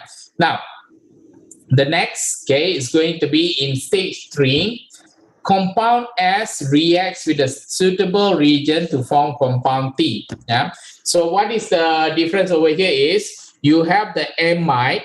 Okay, amide is changing into no double bond O, so it's going to change into amine. Now, how do you change amide to amine? Yeah, so you must actually do reduction. Okay, the reduction of amide can only happen with LiAlH4. Okay, in dry ether. Okay, dry ether. So this one must be done. Yeah, so this one, state the formula of the suitable region. So LiAlH4 in dry ether, but no need to of a suitable region. So it's okay, just write in full. Okay, and then okay, do remember, okay, this reaction, okay, the reducing, whenever we are talking about reducing, since we are changing amide to amine, is reduction also. Okay, but if you have nitrile, okay, nitrile, whenever you react with KCN, ethanolic, and so on, you have nitrile. This nitrile, okay, you can change the nitrile into amine, okay, and you can use two types of reducing agent. One of the reagent is the one that we discussed, LiAlH4 in triether. Okay. Another one that you can use is going to be hydrogen gas in nickel catalyst and nickel catalyst. Yeah, you can actually do that. That is given if it is nitrile to amine. Yeah. So now we are talking about amide to become amine. Yeah. So name the type of reaction that occurs. Yeah, we already discussed about this. This is going to be a reduction reaction. Okay. Let's move on. The relative abundance of molecular ion peak in the mass spectrum is going to be 62. Now, you want to actually calculate that relative abundance of M plus 1. Okay, so M plus 1, okay, this one we have learned, okay, to calculate, okay, the number of carbon, okay, in the compound. So if you have ethyl amine, okay, this is ethyl amine, yeah, this is ethyl amine, and we know the number of carbon is 2, yeah. So the formula is, in order to calculate the number of carbon, is going to be 2 equals to, yeah, number of carbon is already, we know, is 2, yeah, 2 equals to, and then 100 divided by 1.1, okay, times the abundance, okay, abundance for M plus 1, okay, this is what we want, and then divide by abundance of M, okay, but the abundance of M is 62, so 62, I just put it in, okay, and you just need to calculate that, okay, so calculate, okay, this abundance, so you will get 2 times 1.1 divided by 100, okay, equals, then times with 62 equals to abundance. So the abundance, if you calculate, okay, you will get 1.36. Okay, 1.36 is the relative abundance. Okay, you can calculate yourself. Okay.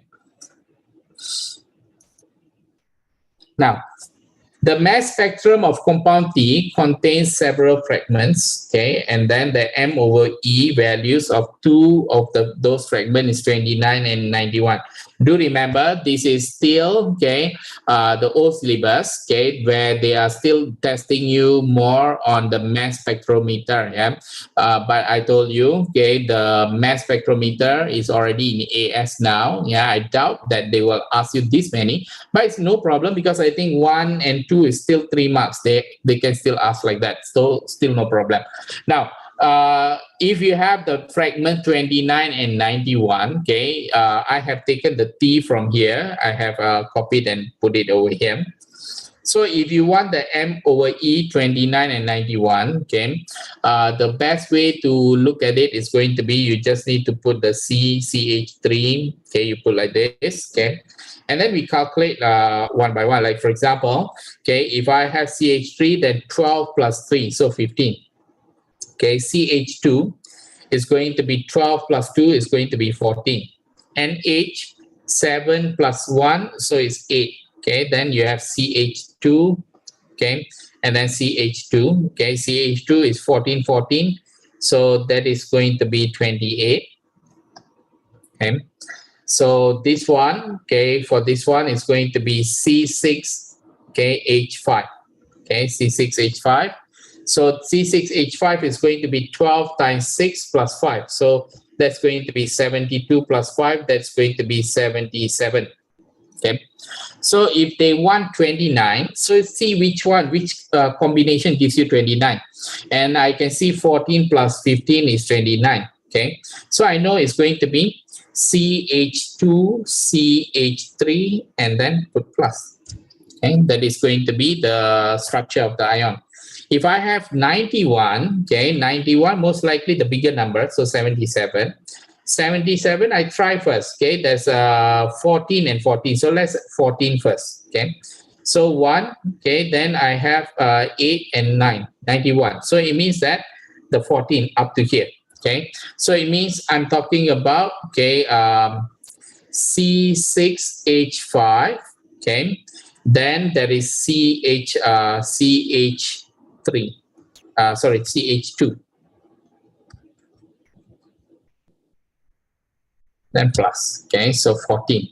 Okay, 14 plus 77. So I'll get 91. So that is going to be the part that they want. Okay. Now the next question is the proton NMR spectrum of compound T. Okay, it shows the hydrogen atoms in different environments. Okay, 6 of the environments are shown in the structures by using the letters. Yeah, they have given letter A, B, C, D, E, and F. Yeah, so use this letter to answer the following questions. Okay, so here, okay, proton D. Okay, they say that does not cause splitting for proton C. Okay, and E under the condition used. Yeah, so each answer may be more than one of the letter. Yeah, so here, okay, identify the proton with a chemical shift 6 to 9. This one, if you go and look at the data booklet, okay, you will see that, okay, any proton that is attached to benzene ring. So I already checked for you. Yeah. So any proton that is attached to benzene ring, so you can see the proton that is going to be attached to the benzene ring. This is the proton, okay, attached to the benzene ring. Yeah, so it means we are talking about A. So I put A. Identify the proton whose peak will disappear when D2O is added.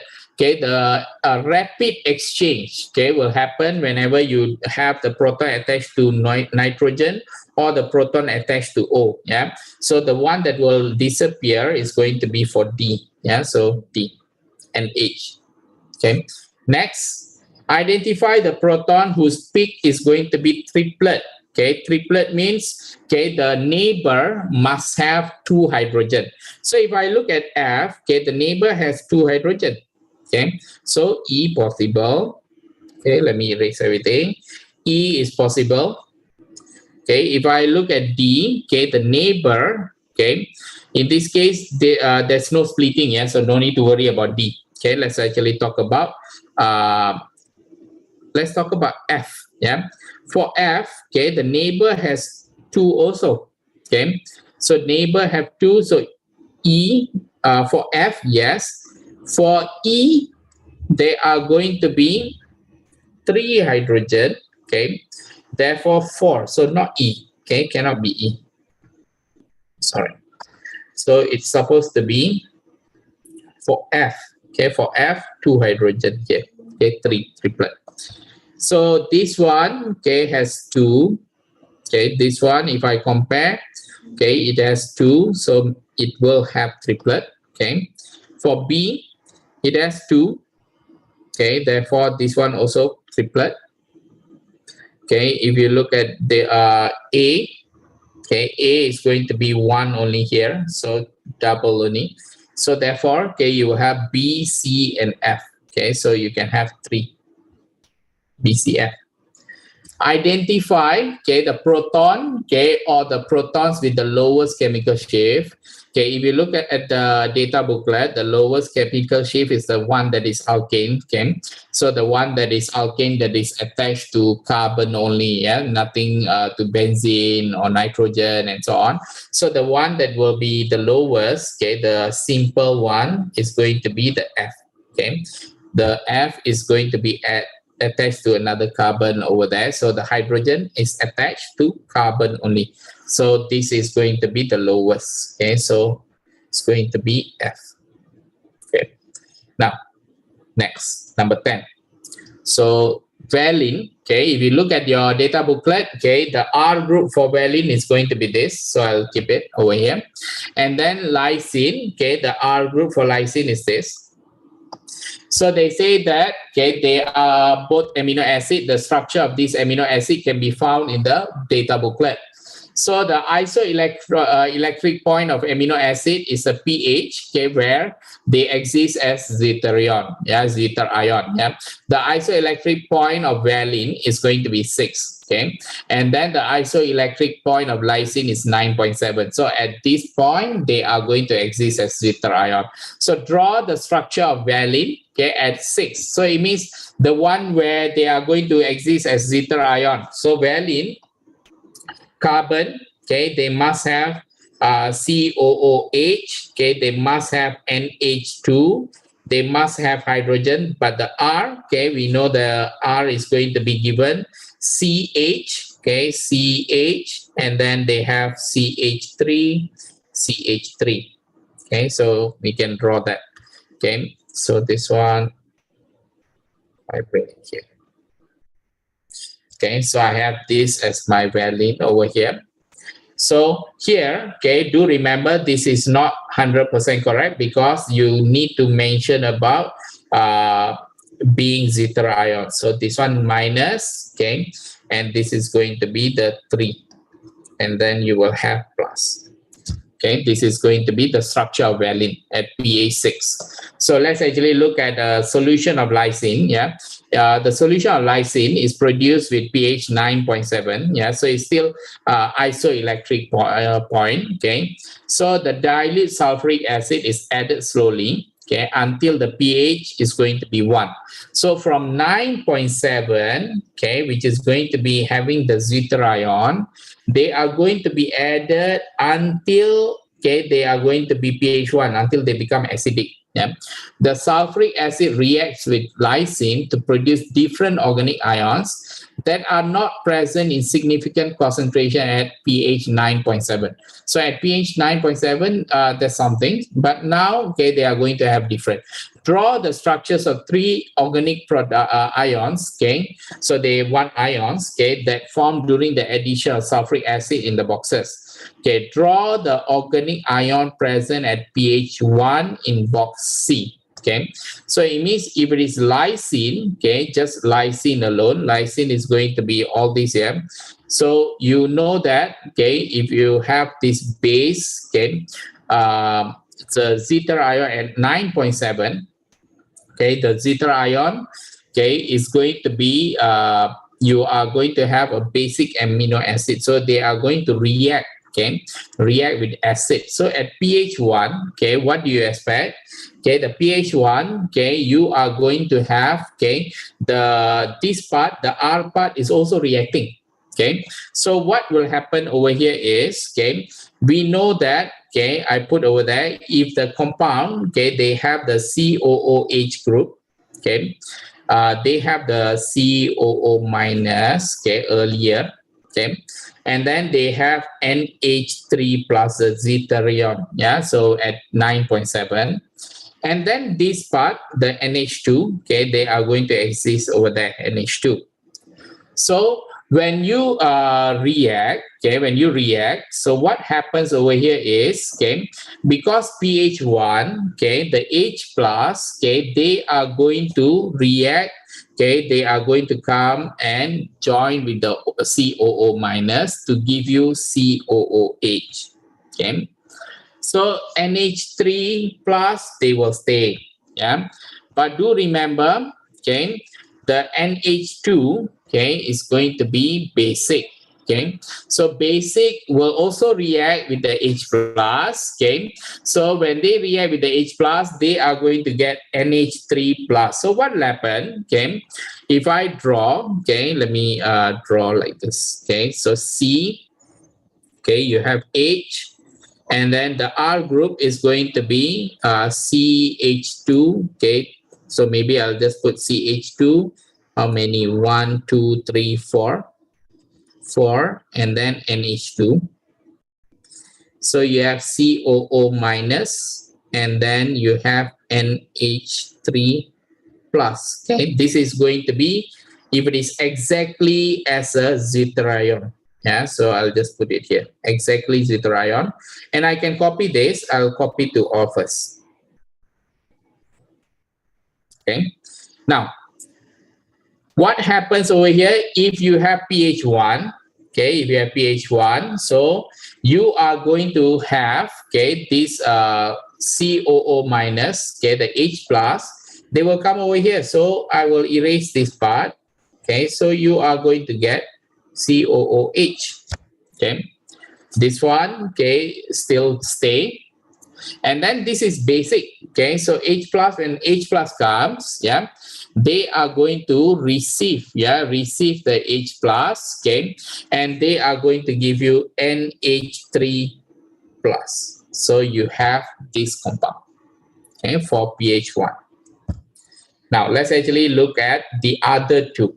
Yeah, while from 9.7, okay, moving to become 1. Yeah, so one of it, okay, is going to be, you see, like normal. Yeah, so the first part is going to be as the H plus is increasing. Yeah, so the H plus is going to react with the COO minus. So what you will have, okay, you can just put, okay, this one is going to come over here. Okay, so maybe, okay, the NH2 still, okay, still not in excess to pH 1, so still maintain like this. Okay, don't react first, still okay. Yeah, for A, okay, another compound. Okay, what happened? Okay, so apart from coming to COO minus, okay, the H plus can go to the NH2. Yeah, so just now H went here. So now instead of going to there, so it will come over here. So they are going to give you, okay, NH3 and then plus. Okay, so that's why, okay, you have NH3 plus. Okay, so there are three possibilities. Okay, the H goes to the NH2, the H goes to COO minus, and then the H goes for both. Okay, at pH 1. Okay, these are the three things. Okay, so to make it very clear, okay, I'll just erase this part so it's better now.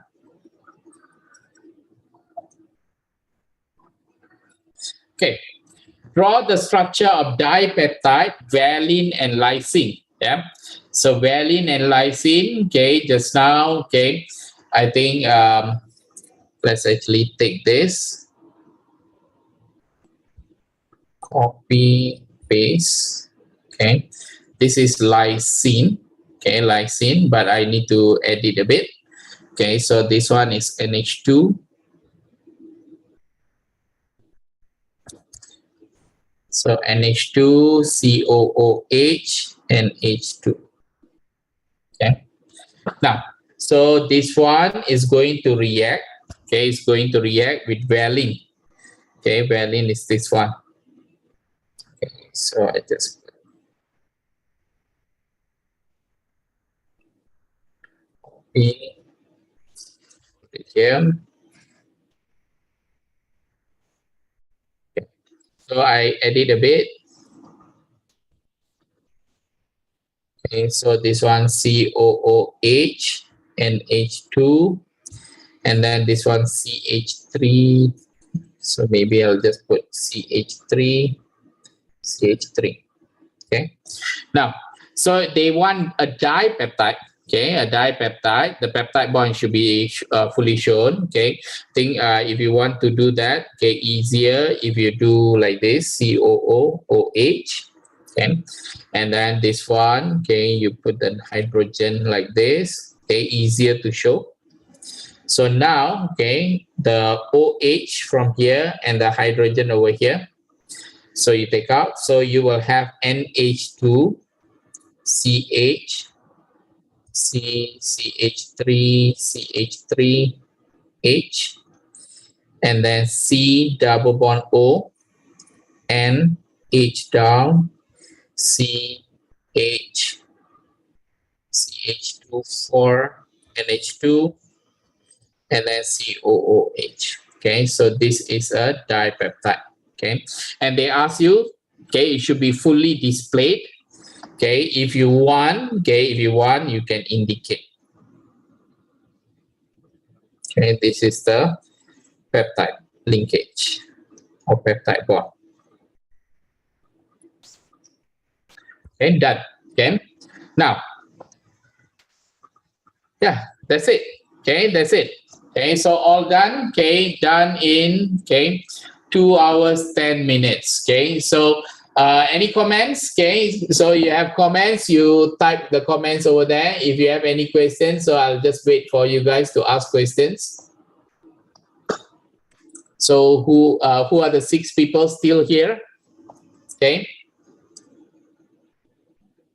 Any questions? If you have any questions, you can ask me now. Okay, then I'll try to answer.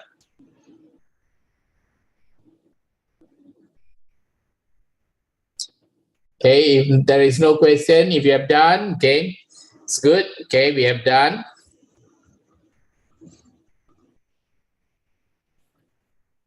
Okay, if you have further questions, okay, you can actually ask me later. Okay, so for now, okay, that's it. Okay, so let's actually review what we have seen. Yeah, question number 1.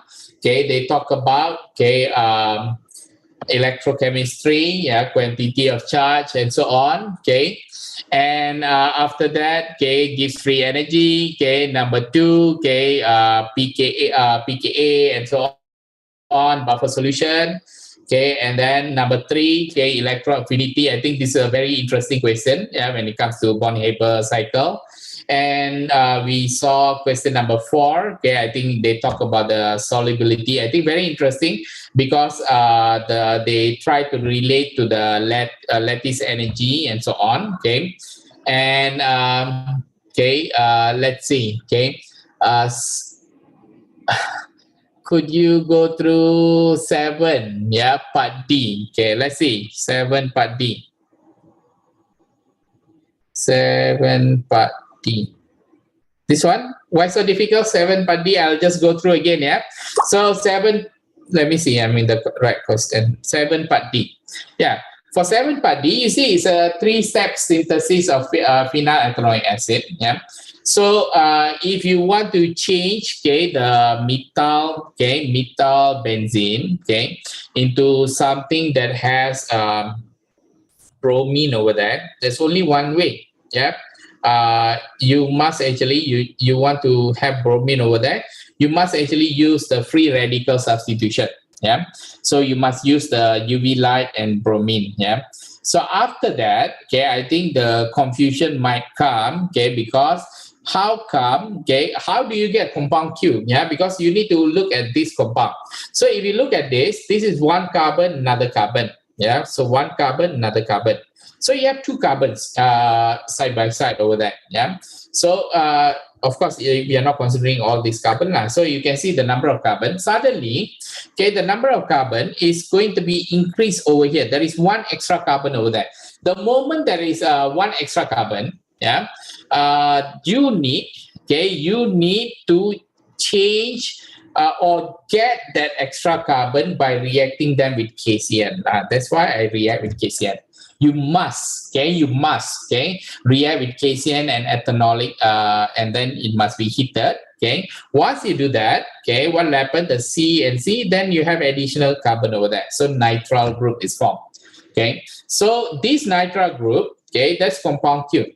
Okay, so you need to do something in order to change the nitrile into carboxylic acid. So nitrile, you want to change into carboxylic acid, you must react with dilute HCl and heated. Okay, that's why I put dilute and heated. So you will get this acid. And then draw the structure of organic byproduct. If you don't understand this, it's basically quite simple. You see, when you have the Br, okay, one of the H is substituted by Br.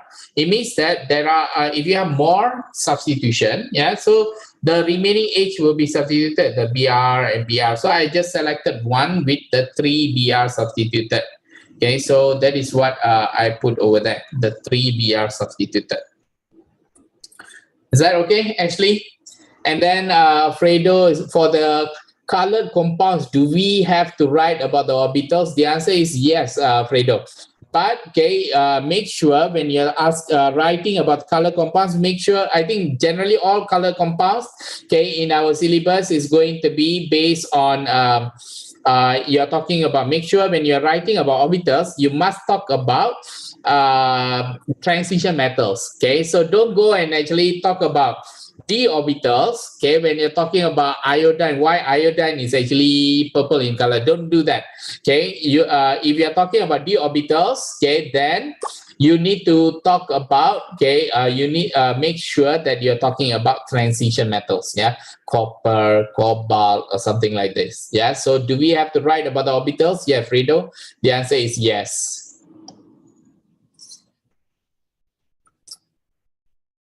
So someone is keep on vomiting. I don't know. Yeah, shouldn't be watching this. So who else? Yeah, any other questions that you want to clarify?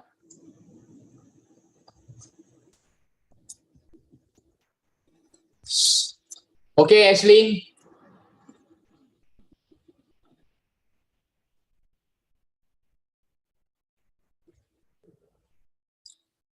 Okay, when maybe I will edit this, okay, the written version, okay, I can actually share through Google Drive later when I put the stream in the video, okay, maybe I'll edit over there, okay, then you can also see, okay, but this one is complete already.